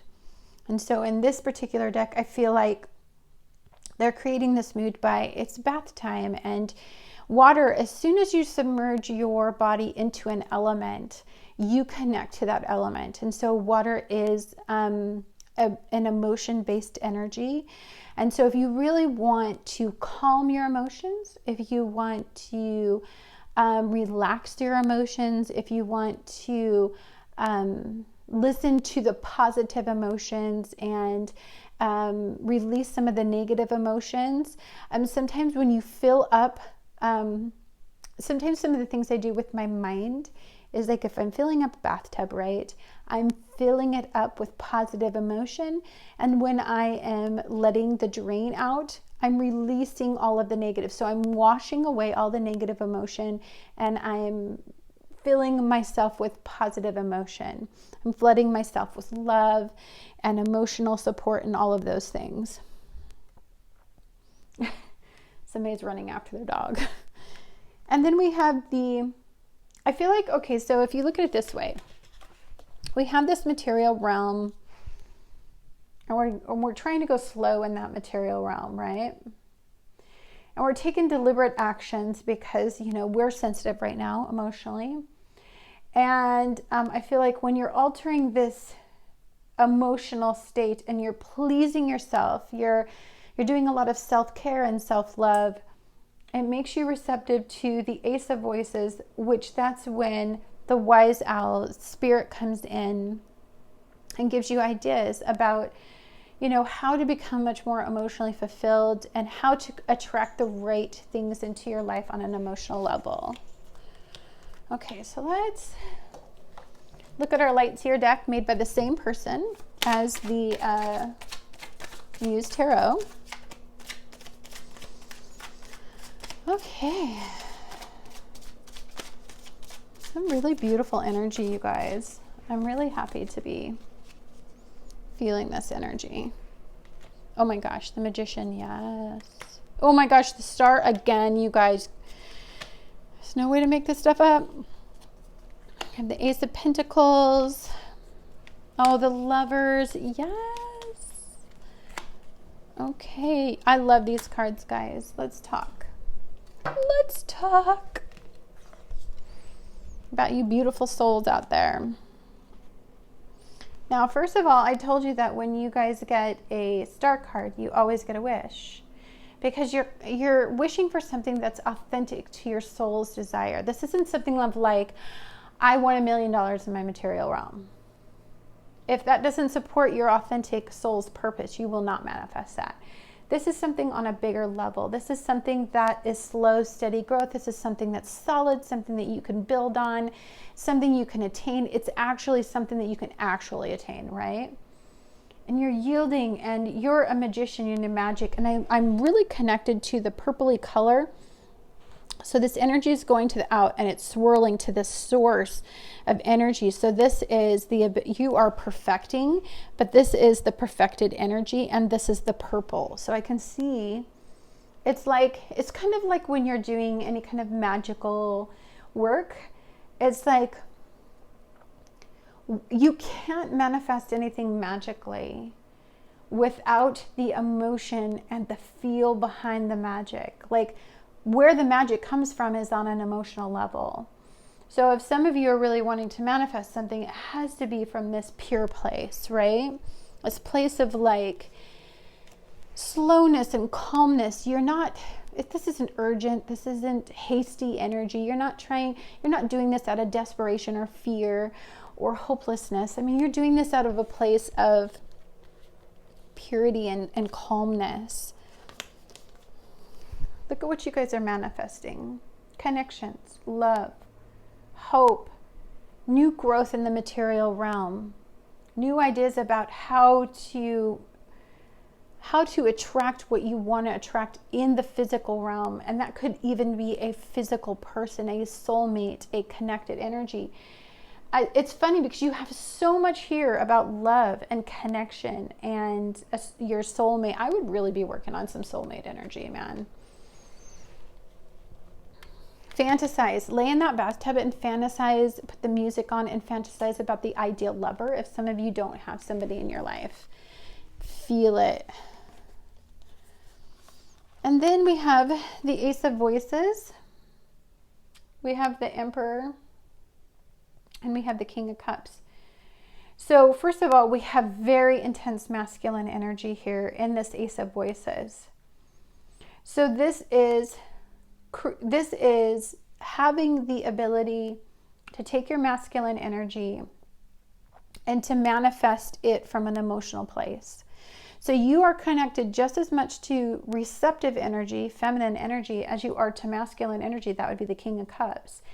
And so for some of you, this is about creating some really solid hope and really solid energy to build on in the physical realm. You won't build anything that isn't on a solid foundation. You're not interested in building something that is going to be a flyby, something that is going to be a one-night stand, something that is going to be impulsive. No, you're about creating a connection that lasts a lifetime. In this type of energy, manifesting something from that really creates a lot of happiness in the long run. So let's I love the Lovers card. That's Gemini, by the way. We've got Aquarius. We've got Aries here. Okay. Let's take a look at the rest of these guys. All right, we have embraced meditation. Absolutely. I'm going to tell you right now, the best way to receive and to tap into your magic is through connecting to meditation. Meditation is a powerful force for manifesting potential. It really hones you into a very pure energy. It connects you to spirit a lot easier. You receive downloads a lot faster if you guys are meditative. And if some of you are like, well, I have a hard time meditating, it just needs to be for 2 minutes. I meditate walking because I'm a Gemini rising. So I can't, being in quiet drives me bananas. It's almost like I'm distracted by the quiet. But if I put on like meditative, like wind chimes or something like that, or I'm listening to meditative music, or I'm listening to something that's like a crackling fire or some sort of thing that connects me to energy, and I am alert, I'm actually receiving downloads that way. So everybody meditates a little bit different, depending on who you are. Truth. We all want somebody that we can trust. And we all are seeking the truth about why we're here, the reason for why everything is happening, the truth in the stories and the agendas of others. I mean, all you want is the truth. I feel like, though, when you're in these altered states of consciousness where you are truly connecting, trying to intentionally manipulate and connect yourself to energy that calms everything, I feel like you find the truth there a lot faster than you do snooping and looking online and trying to find, where other people's fetishes are, fears are, where all that stuff lies. Like if you're diving into social media and you're trying to like snoop around and try to find everything, you will find a faster answer in this type of energy. You have the stars in reverse. The star card in reverse, you have 2 star cards. The star card in reverse is, do you know what you want? Do you know what you deeply, deeply want? We all say we want happiness. We all say we want a soulmate. Do you know what your soulmate looks like? I mean, do you know what happiness looks like? Do you know what it feels like? Because if you're comparing happiness to a failed relationship that you had happiness in that failing relationship for 3 months. And so that's what you're comparing everybody to. Is that really what you want? Because it ended, right? Or how about, you know, you were really happy at one point when you had a big house, you know, in a specific location. But were you really happy? Were you really happy? Were you a slave to that house payment? Were you a slave to that circumstance that put you in that house, that life that you had, that you thought you had, and it ended? A lot of people don't really know what they want in order to be able to make a conscious wish. They make wishes on snippets of energy, but they don't understand how to manifest a wish. So it really behooves you to sit around and say, well, what am I really wishing for? What do I really want in somebody? What do I really want in a close bond, a relationship, a partnership, and union? What do I want to manifest in my life? What does my life look like if I'm happy? Can you even do that? Can you really connect to happiness and a hopeful mindset?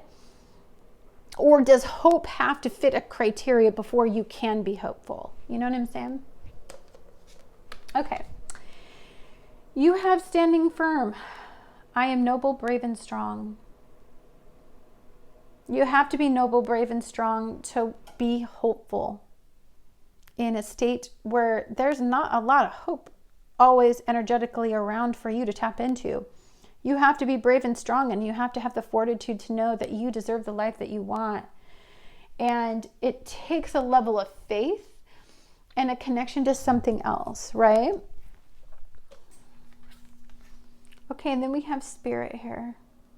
Intuition, manifestation. If you guys don't pick up anything from this reading at all, understand that you're the creator in your life. You're creating this life you have here. What are you creating? Can you look at your life? Is your life happy? Because you're creating that. Is your life unhappy? Well, you're creating that too. Is your life unstable?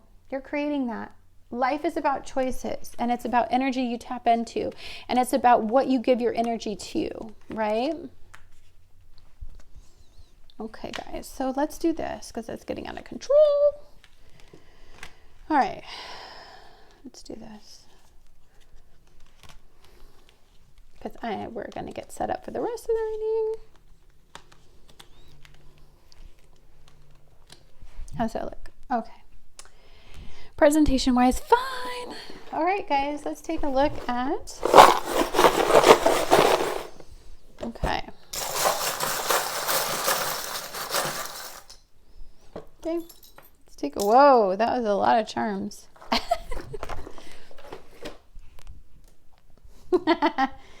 This is my plunger. This is what is clogging your energy. What is clogging your ability to be receptive? You got to clean it up. You got to clean it out. You've got to, do this kind of stuff right here, guys. You know, you've got to be a conscious co-creator in your life. And that involves you unclogging your energy. You have the dragonfly here. This is good luck. Whenever I see a dragonfly, I always think of how magical they are. Again, this is about creating something from nothing. We have DIY. Yeah, you are the creator. You are the person. You're the only person that can take care of your life. You're the only one that's going to make you happy. You're the only one that's going to manifest anything in your life. And you're the only one creating your outcomes right now. Yes, there are things that are adding to your dynamics. But in the end, you can change and manipulate and create that energy whichever way you want. I always see travel, maybe going a distance for happiness. Maybe some of you are going on a journey or a trip. It also has to do with the airline industry. Okay. A measuring cup. Measuring happiness. Mixing the right ingredients, I think of adding the ingredients to manifest. That's what I thought of when I saw that. We have a lot of little guys here. So we have the Five of Swords. Five of Swords is, it's in your mind. If you want to concentrate on loss and what you don't have, you will generate energy there. If you want to release and let go, and if you want to be a creator of something bigger and better, okay then. You have the 10 of Pentacles here. You had the 10 here. This is about a conclusion to this chapter in the material realm.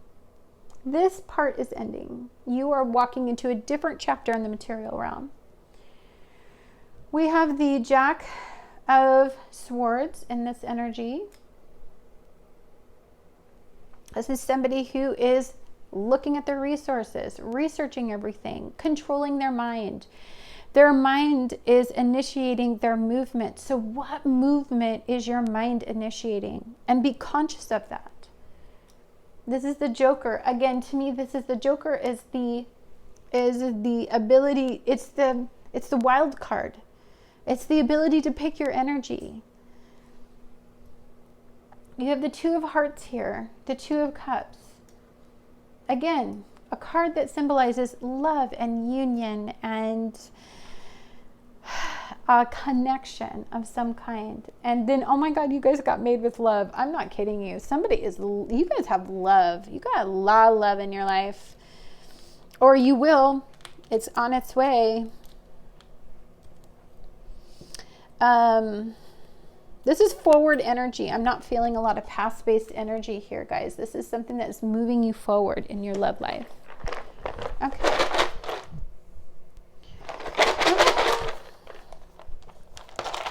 Let's see, what is our first, what's our first letter, guys?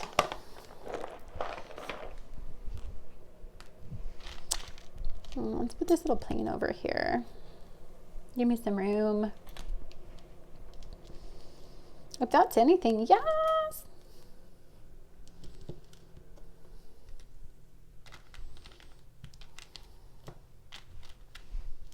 It's anything, no. Okay, let's see if they talked to me today. They were really strong on pile number 1. Oh, I immediately seen this.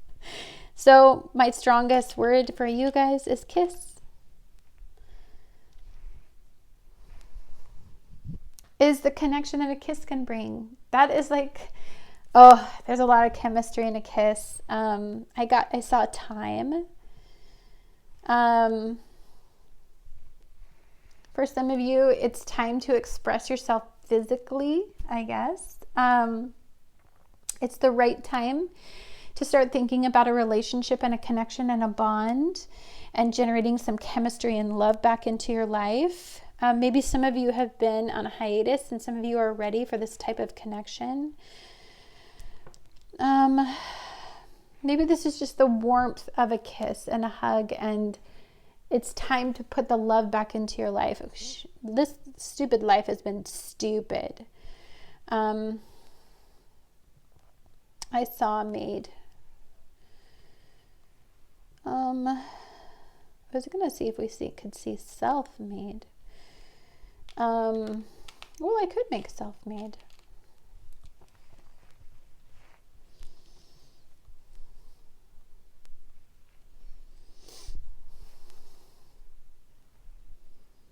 Oh, did I not have an F? Well, then I can't do that. Okay. Again, made. We can make things. We can make it what we want it to be. I can even put made instead of, we either made this life what it was, right? We generated this life. We manifested this life. We made it this way. But we can make it, so it was made this way, but we can make it something different if we really want to. I don't know why, but made didn't look good.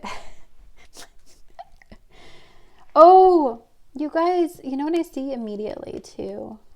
I see you want more. You want more. Maybe some of you don't have hugs, kisses. Maybe some of you are feeling like it's time. You want more. You want connection. You want love. You want a physical connection with somebody. Let's see if I can think of anything else.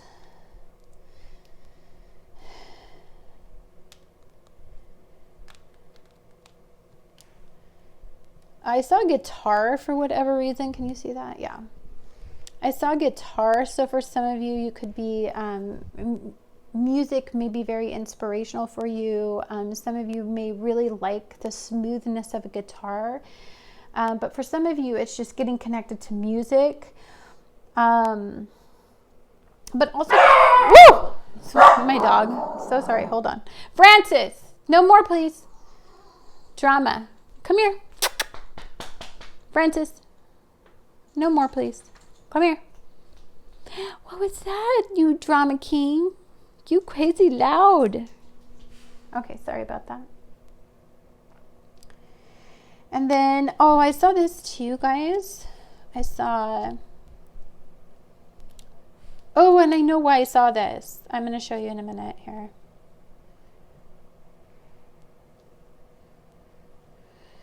I saw seed. And this is your seeds, honey. What are you planting? What do you want to manifest? What do you want to grow right now? Like, you have this in your hands to grow and to help flourish. Ooh, shut up. I want to see if I have this. Jupe. I do. Wait a minute. Do I? Where?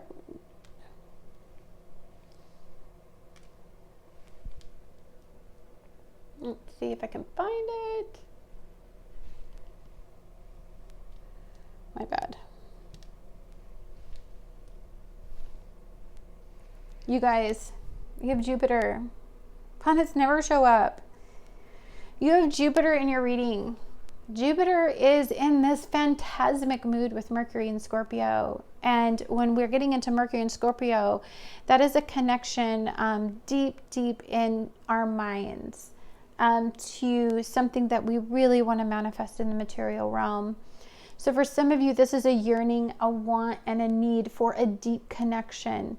It's kind of like an all or nothing type of connection. It's super sexually charged a lot of time. This is penetrating deep below the surface of things. You're not interested.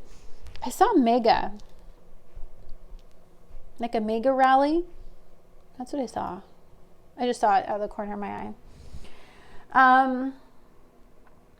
But I do believe that some of you really want to, Mega and Jupiter could be massive, big, outer limits, expansion, expanding those boundaries, more than what is currently in your current realm. And then guys, let's go ahead and let's go ahead and look at the numbers that are showing up in your guys' reading. Okay. Well, I only got 3? That's wild. Okay. You guys got 47, 74. It's funny because you got 47 and then 74. So stability, looking deeper into that, right? Searching for answers on how you can manifest some stability in your life. But then you got 74, which then once you start digging deeper, you find the answer to stability. That was super cool, by the way. And then you have 71. Holy crap. 7s are huge for you. It is going to give you the answers you seek. Dig deep, guys. Because you have Mercury and Scorpio activated. Dig deep. Really look for resources. Look for the potential of resources. Don't settle for the way things are. If you want something, there's a resource out there that you can really connect to. Anyhow, guys, thank you so much for watching. I just want to say, I am incredibly thankful for you. I am thankful for this channel. I'm thankful that you tune into me. I'm thankful that we have some kind of relationship, even if it's virtual. Thank you so much for hanging in there this week. It's been, I mean, this entire year basically has been super tough astrologically, and you guys are hanging in here and you're trying to find the light in this dark energy, and you guys are helping me find the light through this darkness. And I just want to thank you and tell you how much I appreciate you. And as soon as I get to 100 subscribers, if you're not subscribed, subscribe, because I'm going to pay you back.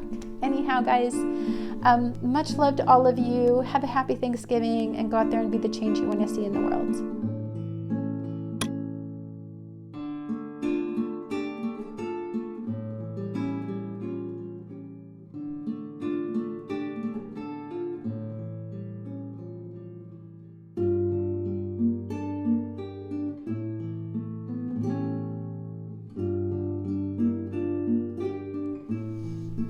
Hi guys, this is Annette with Self-Care Sunday. Every Sunday I put out a video to help you prepare your energy for the week ahead. I just want to start out by saying happy Thanksgiving. It is a time to be thankful for what you have and to be simplistic in what you want. If anything this year has taught us is how to be thankful for the simple things. And I think this week really defines on how we're going to move forward. This week we have much of the same energy regarding power and control struggles, and ego-based issues and fears and all of those things that stand in the way of our true manifestation power and the way that we can transform our lives.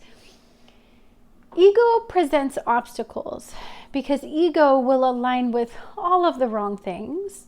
Ego does help us pull ourselves out of the ashes and get ready to, and have the determination and the stamina to persevere through any sort of strife in our life. But ego also creates a ton of obstacles and redirects our energy off of the beaten path much more than it helps us. This week, even though we have tons of negative energy to talk about, I don't want to concentrate on that because I'm in a very Piscean kind of mood. Neptune in Pisces is going direct, which has put me in an idealistic state. I feel very open to change. It feels like there is something magical and mysterious about what is coming into our future. It's exciting.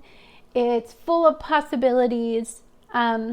For people who desire control and for people who desire their comfort zones to be maintained and stay the same, this is absolutely some of the most disheartening and derailing type of energy. Neptune is the planet that rules fluidity and mutability, and it's a changeable type of liquid. It can change into different, it can be solid, and it can be something that is moist and fluid, right? So it's an energy that actually can manifest into physical form in different ways. It's not just one form. The other thing about this energy is it rules altered states and altered states of reality, more importantly.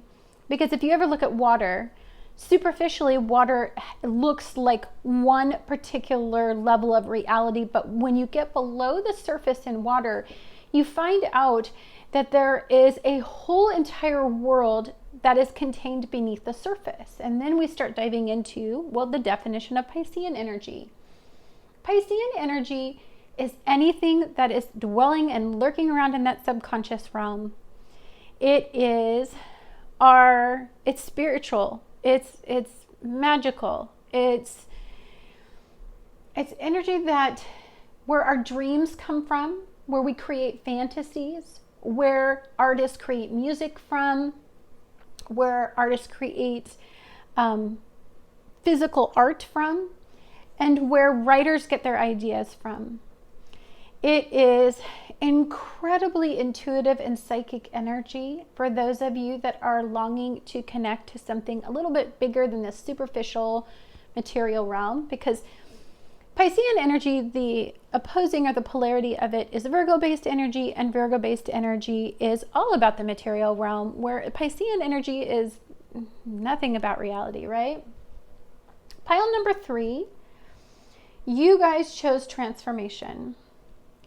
So technically, in most decks, this would be the devil, but I chose the good tarot because this is the way that I see the devil card. And that is a transformative energy.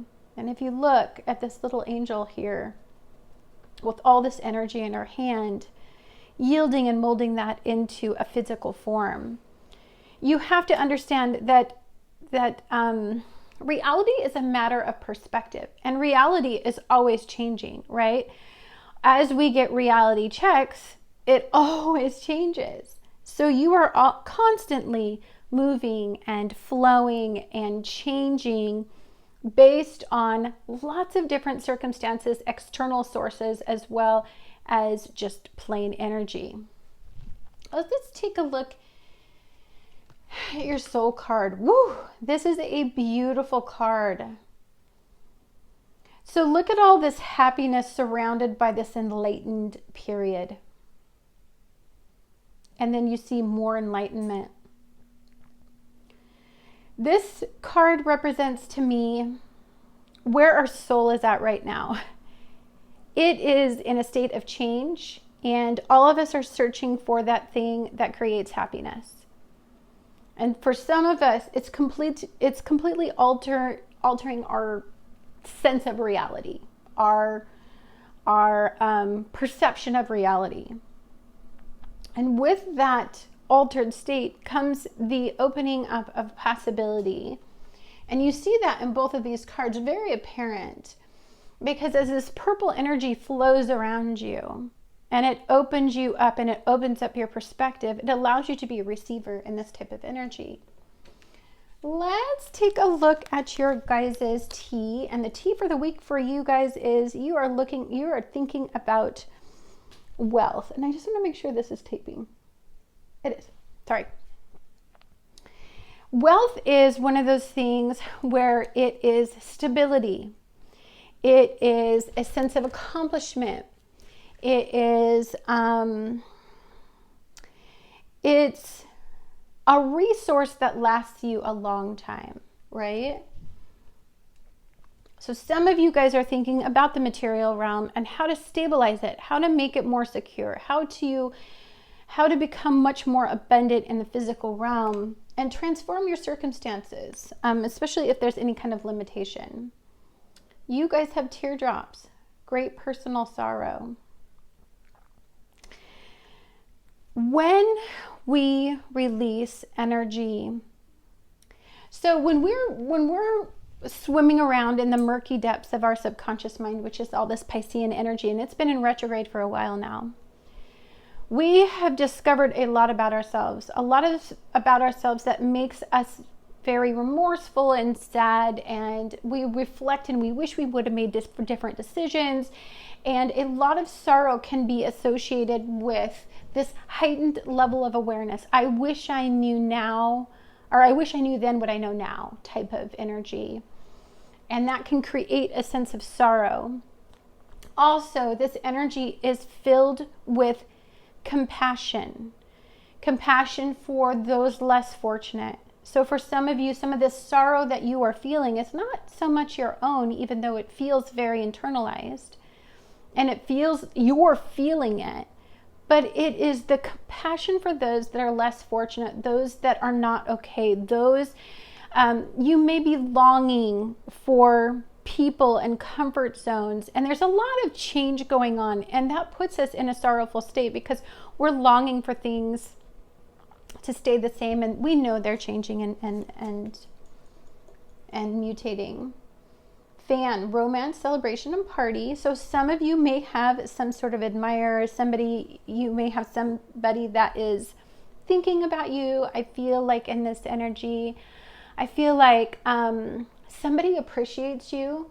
And it's not somebody that you would think is appreciating you. It's like, people appreciate you more than you think they do. You're a light in their life. And I feel like when you're in this sorrowful state, it's kind of a place where you kind of have a little private pity party, and you don't realize just how much you are loved and how much you are valued, but you are. We have ring here. So it says a marriage will take place, either romantic or business.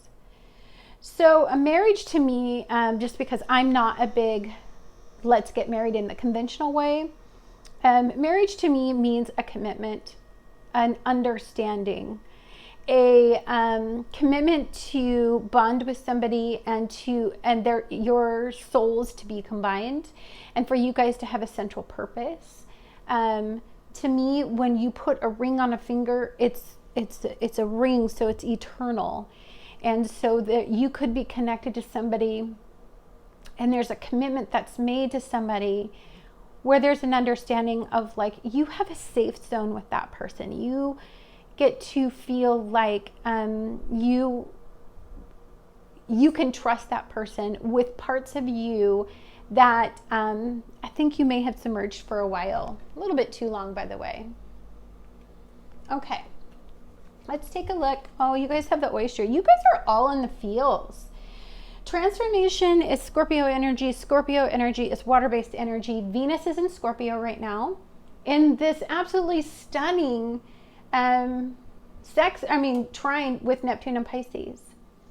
So this is connecting at a different level. This is you understanding what is special about you. Deep inside of you, there is a treasure that only unique to you. Like you're the only person that can manifest this type of unique gift or this thing that's really special to someone or people in general. They see it, they feel it, and they really crave being around it because it's so valuable.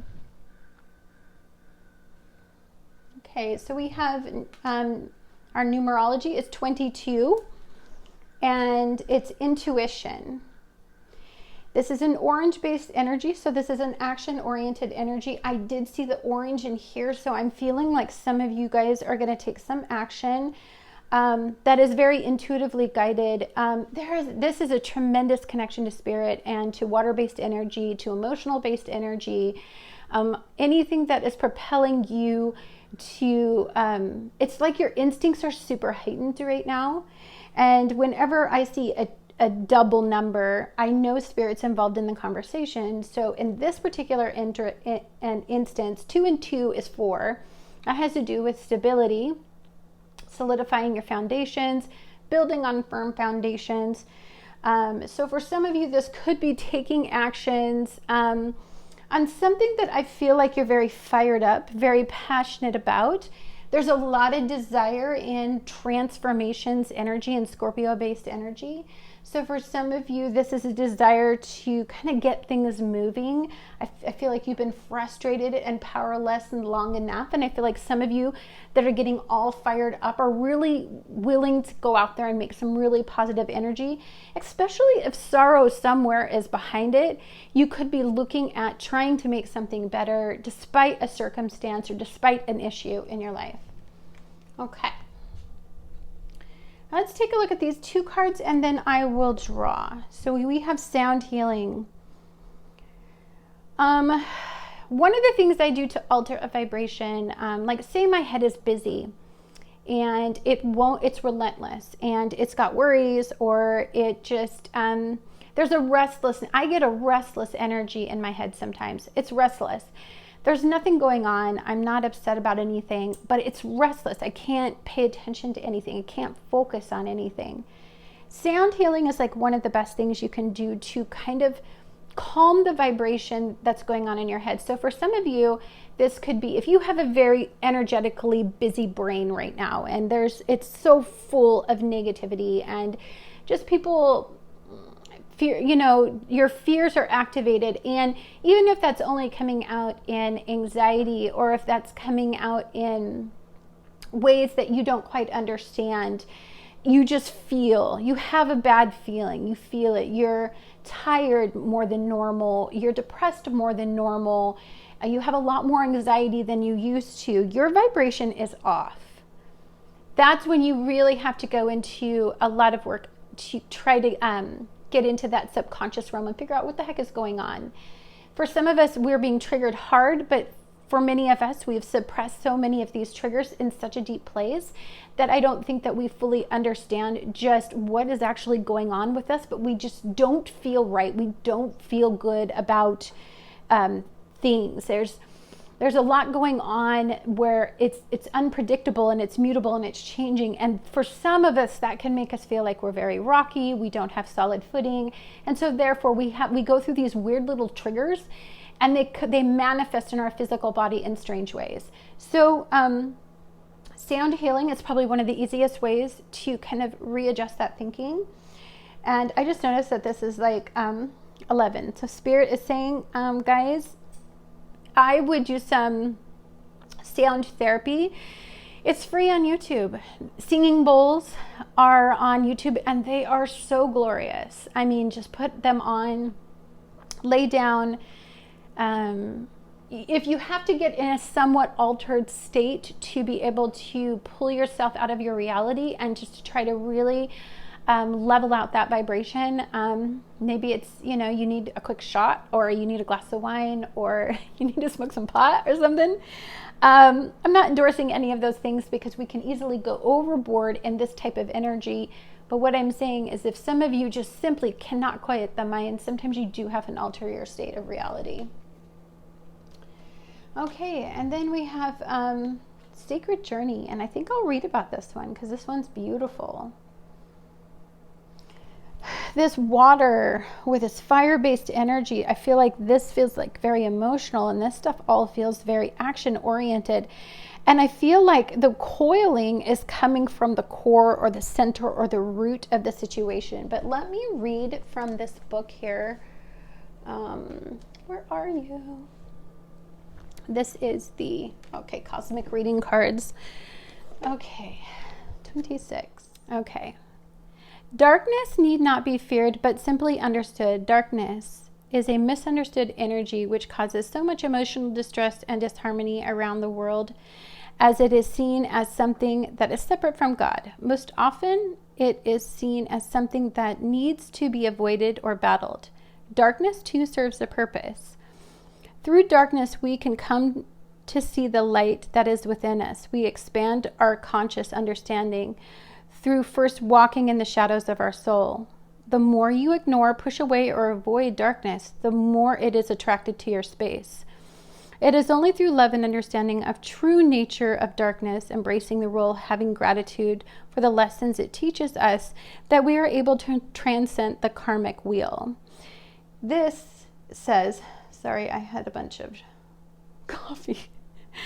There is wisdom in knowing that even the darkness serves a purpose in the growth of our soul, and this is associated with the solar plexus. And the affirmation is, I am triumphant in knowing that even darkness serves a purpose in the fruition of my soul.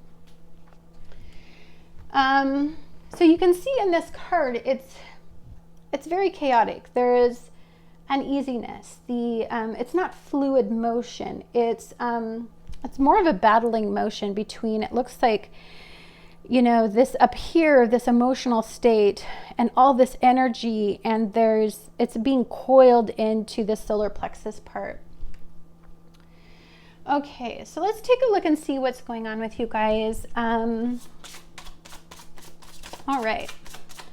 So this is from the Muse Tarot, who is the same maker that makes my beautiful Light Seer deck that I used every week on you guys.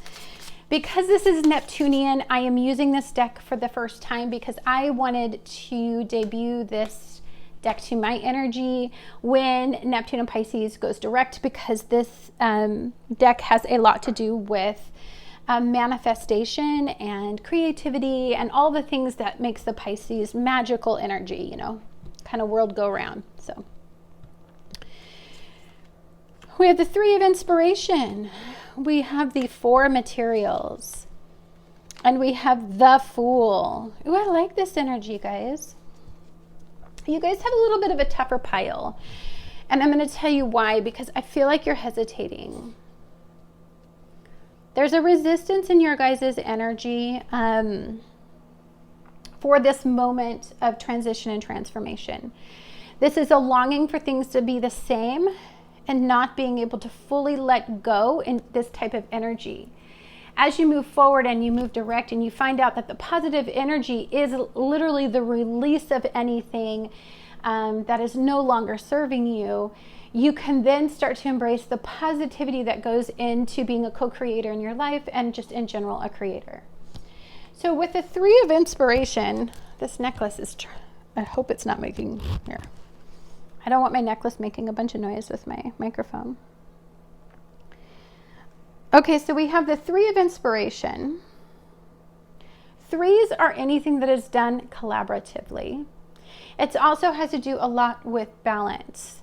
There's no extreme, hopefully, if you are in the Three of Inspiration, right? And if you're being inspired and if there are thoughts that are coming into your head and the creative juices are flowing, then it's about finding resources and collaborating with others to try to find a way to manifest this in the physical realm, right? But at first it always starts with a trigger, and it sometimes it'll start with like conversations with like-minded people who really inspire you and make you kind of think about things in a different perspective, and all of a sudden you get those ideas of inspiration. Then you have the Four of Materials here, and she's holding back. You know, she's resisting. Look, there's something bigger up here. Divinely guided. But here, this is like settling for, it's like settling for a piece of pie when you could have the entire pie. You understand what I'm saying? Like, it's the breadcrumbs, essentially, of material abundance. When we're dealing with fours, we're dealing with stability. So some of you may be like, okay, well, everything is fine. I'm doing okay. I don't really need to push myself right now. But this is exactly the time that you need to do that, because there's energy out there asking you to transform and to kind of transcend your current situation. If you are being submissive to your situation, feeling as if this is your story and you are not the co-creator in it, it just is the story, then you can get hung up in this Four of Materials. And then we have the Fool. So the Fool is, here you are. This is the physical realm, and this right here is unlimited potential. And if you see this cute little foolhardy soul here, willing to just leap off into nothing but potential, not holding back, not wanting things to stay the same, wanting to try something new and to be open and to be foolhardy and foolish in the belief system that, hey, something better is going to come along. Okay, so we got our Light Seers deck, and let's see what it has to say to clarify these guys here. I'm just taking a look at your energy. I think your energy feels a little bit all over the place. I feel like what you need to do this week is to find ways to calm the mind and calm your energy and alter it a bit. So we have the Chariot. We have the Star card. Star card was huge in pile 2, guys. We got 2 of this, and I got this exact card in pile number 2. So watch pile number 2. Yes, we have the Queen of Pentacles. We have the Ten of Cups.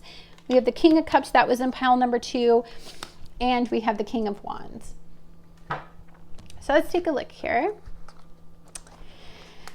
All right. Three of Inspiration. We have the Three of Inspirations. Gosh, why is it? Sorry. There we go. We got the Three of Inspiration. We've got the Chariot, and we've got the Star. So anytime you get a star with me, the star is you get to wish upon a star. Now this can't be I wish I had $1 million. Like, this has to be a wish of fulfillment and and happiness in the long run. This has to be connected to something outside of just a physical thing. It has to be something that will help you feel connected to potential and creative energy. Something that will inspire you, something that will rejuvenate your hopeful energy. 3 of inspiration is all about that download that you get right before you create, and you go out there and you let people know about what you're creating, and they're really jazzed by it. The Chariot is the duality of movement. There's wanting to keep things the same, but then there is we need to move forward. So to me, I always see like the black horse in this as the shadow work, and the light horse as you're moving toward the light. And we have to have an equal understanding of where both our weaknesses and our strengths are. And so we know how to yield and push our energy forward in a very constructive way, where the duality is not splitting us into separate directions, but we can take both of those energies and hone it toward the future. So one thing I'm thinking of is, if you have a fear that your life is not making you happy, that fear can propel you forward towards something better than what you currently have. You're not going to be happy and sustained in your current circumstances. You're not submitting to it. You're moving forward with it. Okay. Then we have we have the 4 of materials, which is Pentacles, by the way. Okay, just want to make sure that. And the Queen of Pentacles is my favorite in this entire deck. Look at her, all cool as a cucumber. She is very secure. I feel like for some of you, there's a lot of happiness in your life right now. I feel like I don't feel like in this particular like midweek, I feel like for some of you, there's really not a big rush to make things change right now. I feel like you're kind of hanging back, and you're kind of just thinking about how you want things to go. There's no hurry. Your destination is in your mind. Like, you already know where you want to go, and there's no rush. So maybe this week you're taking a time out. You're moving forward, but it's deliberate. Like, this isn't fear-based. This is something that you do when you have a level head, when you are in a state where, you're open for this level of change. And I feel like some of that may be because there's some clarity. It's like, well, I don't want my life to stay the same. I have these big dreams, ambitions, and wants and needs. And so it's kind of like, well, you're open to it. All right, and then we have the Fool, we have 2 Kings. So for some of you, there could be some multiple people in your life. This could be recognition for some of you for working hard and, your creative aspirations, and you're being recognized. You're unique and different, and so people are kind of taking notice of it. And I feel like that there's some appreciation from people who have resources, people who have connections, people who have some longevity in the field. Maybe you're getting some recognition in that. This also could just be that there's some strong masculine energy inside of you initiating some action. You're fearless in this energy. You're really, really tuned into the Piscean energy because you have this King of Cups here, which is Neptunian. So for some of you, this is just, you're willing to go toward that dream, toward that want, toward that need. You know what we didn't get a whole lot of in these readings? We didn't get a whole lot of the normal dark cards. Like the 7s and the 5s that are always drama, that always show up. I feel like a lot of us are hopeful. And the people that are hopeless, I feel like we'll get some hope this week. This looks like a very hopeful week. Okay, guys, that looks good. Let's talk about the rest of these. Break addiction. Let's talk a little bit about some of the disadvantages of Piscean energy. Overindulging in things that alter our states of mind. overindulging in drugs, alcohol, sleep addictions come to mind. Locking ourselves away and hiding away. Those are some of the things that we can do. Eating too much, which probably can happen this week since in the United States it's Thanksgiving. So for some of us who are kind of alone, we're just doing whatever it takes to get through the holiday. I think addiction can creep into this energy. It is very easy for us to justify it, for us to rationalize it, for us to make an excuse for it, because we want to avoid anything that has to do with any kind of negativity. And if that means saturating our mind in an altered state, most of us is going to justify that in some way. So this is just a warning to break the addictive tendencies and cycles that lie within you when you get in states where you are processing this level of transformation. We got abundance. So this card has to do with being emotionally abundant. Feeling secure, feeling happy. Again, that's what can happen when you get into sound therapy, especially if you are this morning, to get in the mood for doing readings, I put a bunch of Christmas lights up in my bedroom, and then I put on Christmas sounds, and that was literally altering my vibration, and I felt so loved and abundant, and it felt like traditional old holidays, and it just attached me back to the energy that I needed to. So for some of us, it's really easy for us to feel abundant. It's a conscious choice, but it's like something that you can actually do. Okay, we have expecting miracles. It says miracles are blossoming in my life. You have miracles, abundance, transformation. You have the oyster showing you that there is something special about you. I feel like for some of you that are, this is a great time to attach to the word miracle. And a miracle is something that is not explainable, something that defies logic, right? It's like, people that are told that they can never walk again, and they do. They defy rational, logical thinking. So if your sense of reality, if your perspective of reality, especially in times where people are trying to subject you to fear-based mentalities and to mentalities that make you believe that you're in a powerless state and they're the only ones that can restore the power to the situation and get it under control. There's a lot of the fear-mongering that's out there, but expect a miracle.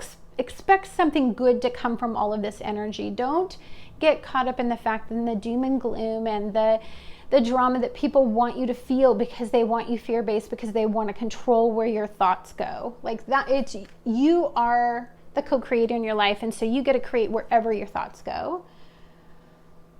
Ooh, you have destruction, but in reverse. I'm going to read this because I've never seen destruction in the side cards before. So I'll show you. This is side cards.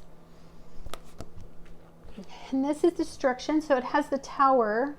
The tower's on fire. Look at all this turmoil. Look at the person all hurt and stuff, but it's in reverse. So I hope that's a good sign that we are done with the tower moment, because damn, we've been living in a tower moment for like a year. Let's see here. Okay. Oh, wait a minute. I gotta, my bad. It's reversed right here. I had to show the reverse meaning. Sorry about that, guys. It says reverse. This is the aftermath of destruction. The carnage is over and the rebuilding must now begin. This card can be futile or hopeful depending on how your querent chooses to cope with what is left. Take the time to grieve what is lost, but know that it is behind you. This can be the chance to rebuild a better life if one so chooses. There is work ahead, and this task won't be easy, but remind the querent that it can be reviewed as a great and wonderful opportunity to begin. Okay, I was trying to see if this was getting a glare, because I've noticed if some of these are getting a glare, sorry, it's hard for me to kind of balance between am I looking at the camera and looking at the book. I'm glad the tower moment is over. I'm glad I was right about that, because we definitely, you go from, if you think about these two cards together, it kind of makes sense that your Tower moment is over, because that's where transformation begins. I always think of the never ending story, and she's got the one little grain of sand. And she's like, you can build Fantasia to be anything you want it to be. That's kind of the way I feel like what we're in right now is that Fantasia moment where we're building literally from the grain of sand, from the ground up, and transforming our futures. And then we have conflict. Yeah, there's a lot of conflict in the world.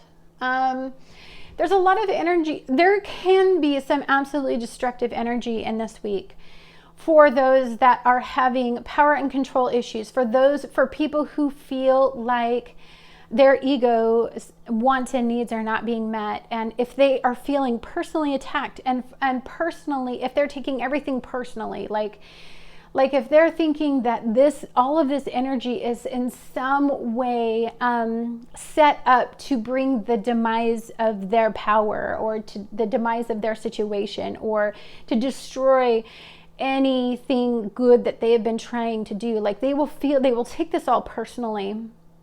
And this can be very combative and angry energy, filled with a lot of catastrophic events, and it could be a very destructive energy for some people who have simply lost a grip on reality, who have been unable to process reality, who are absolutely clinging to the illusion that they have tried to create. This can be a pretty tough time.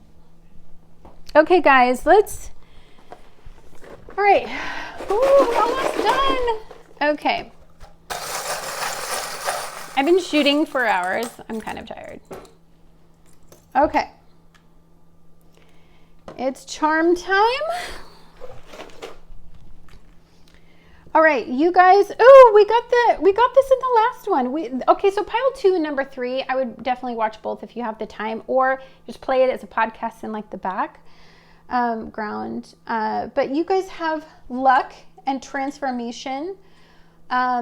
This just means possibilities. Anything is possible.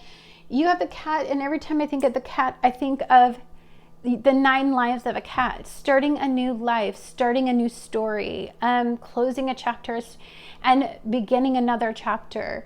Cats are extremely resilient, and they're also very, very intuitive. Oh, you have the elephant, which is a symbol of peace. It's a symbol of home and family. It's a symbol of longevity, especially. And this has to do with you're very, very intelligent when you embrace an elephant's energy. It's an elevated mind. It's an elevated perspective. It's very big thinking. They're very big. So you got to think big when you think of the elephant. And then let's see here. We have the 7 of Pentacles. 7 of Pentacles is I was trying this out and it didn't work. And now I've got to start over again and try something different. And there's nothing wrong with failure. Failure is truly deeply success, because failure shows you the way not to go.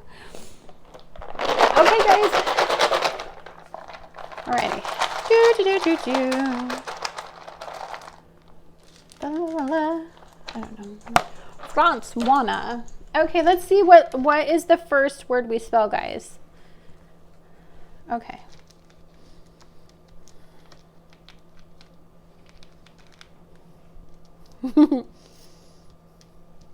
Hold on. Okay.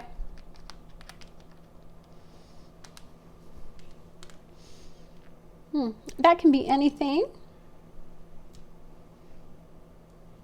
Oh, you know what I immediately saw, guys?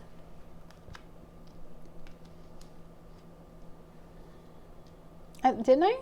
Am I a liar? No, I'm not. I saw water. I saw bot. I saw boat as well. So or bait. I see bait and boat. So let's talk about these, because those just came out. This energy is about a water-based week. Neptune and Pisces. Pisces energy is water-based energy. Water is receptive energy. It is feminine energy. When you are in feminine energy, it's emotional energy. It's what helps your cup runneth over emotionally. It's very deep, deep, deep connections to places that have to do with your mind, because Mercury is in Scorpio, Venus is in Scorpio right now.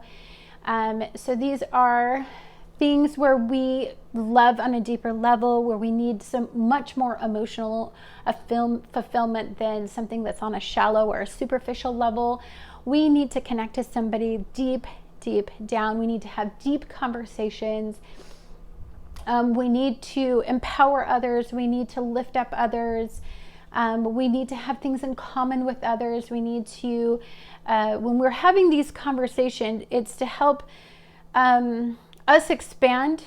And the reward is we deepen our relationships when we connect at that level. This is being truthful. This is being vulnerable. This is being a person who's trustworthy. You don't have to wear a mask. You don't have to put on a facade. Bait. When I saw bait, I saw the bait and switch type of energy.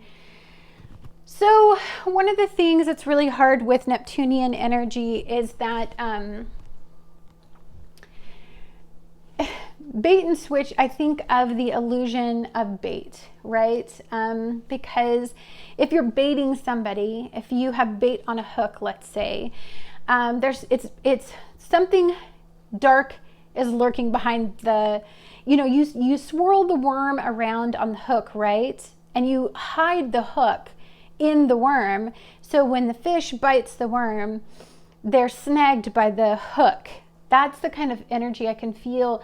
So for some of you, you guys may have been subjected to a lot of that type of negativity where people wore pretty little masks and they really put on great personas, and they made you believe, they talked a good game, they emotionally manipulated you. You're done with all of that. And a bot is, I'm thinking about how easily we are manipulated, how easily our attention is manipulated by the internet, by a click, by a like, by word choices we use, by keywords that we use. Bots are out there probing and honing information based on us. So that's what I'm seeing. I don't know why I saw that.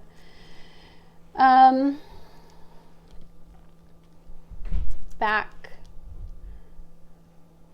I saw back. I also saw,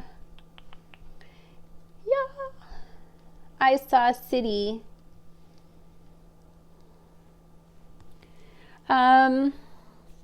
We can tend to backpedal when we get into energy, especially when we've been reflecting for a really long time. We've been thinking about some of the things that went down.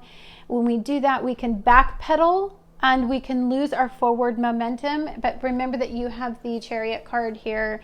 No, we're not doing that. We're not moving backwards, because you don't. Then I feel like if you backpedal, you get stuck here in this Four of Materials, and that's just not forward energy. That's not the direction to go in for you guys to create like all this happiness that I see here.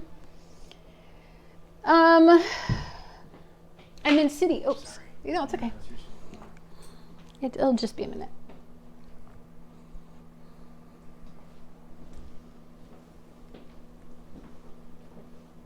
I'm almost done, I promise. Is your friend here? Oh. Oh, so sorry. I'm almost done, I promise.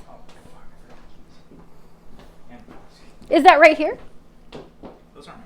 Oh.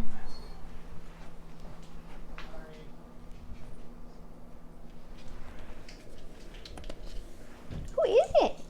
Is it Shimster?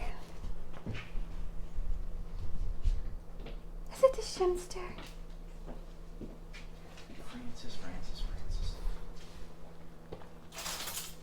You aren't the neediest little baby. He is needy. Later, Gators. Later. Thank you. Sorry about that. Okay. So my roomie just got up. Sorry about that. Okay. City too. I'm feeling a lot of energy in the city. Conflict. That's okay. I'm seeing conflict in the city for whatever reason.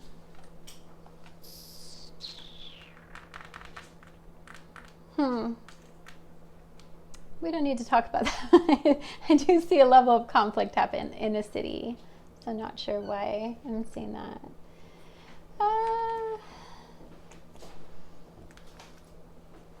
Later, Gators. Hey. All right, then we have,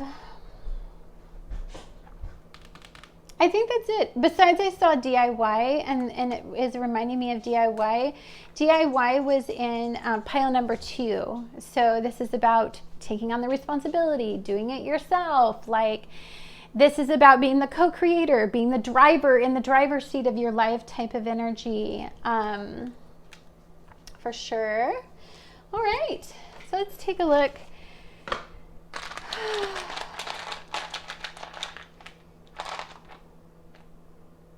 Okay, I'm just going to say this on the political level because I saw city and conflict and this destruction tower. A resistance to change. Oh, my dog just hit this. I'm so sorry. My dog walked by and was like a bull in a china shop and just hit the thing. I am seeing, yeah. Darn it. Okay, so guys, you got 22 again. We had 22 in numerology, right? Whoops, my bad. Whoops. Trying to see this through the camera. Annette. Okay, so we had 22. We have 3. This is pile number 3. It's funny how many times I get like the number 3 when I have pile number 3. It's 2 and 5, changes in relationships, or it could just be 7 as well. But that's still like looking deeper for the answers, maybe in your relationships, because there's some changes happening.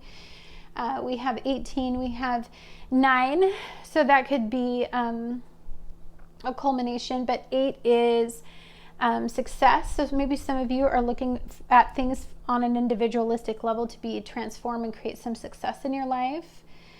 Anytime you guys get 22 in your life, again, I always feel like you're being divinely guided by spirit.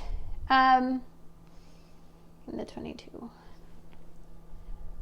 And so we have 11 here again. Spirit is big in your guys' reading. I feel like you have to be open to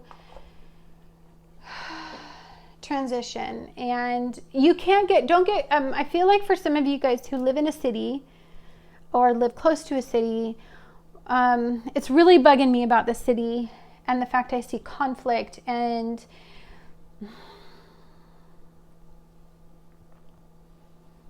I don't know. And this card, like, I'm just feeling like, and it's not jiving, it's not flowing. There could be some sort of conversation when we're talking about people in masses, like a lot of people who live in condensed areas, about how to adapt to this level of change. Here's the thing.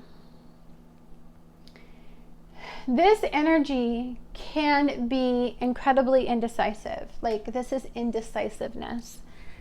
This energy for people who are in the negative vibration, their level of reality is being tested and changed in a way they don't particularly agree with or like. And so I feel like that's going to make people paranoid. I feel like they're going to be unable to get a grasp on what their reality is going to be moving forward. I feel like this is kind of that crazy making energy. It can make you feel unable to cope with your reality. It can feel like an ending for some people.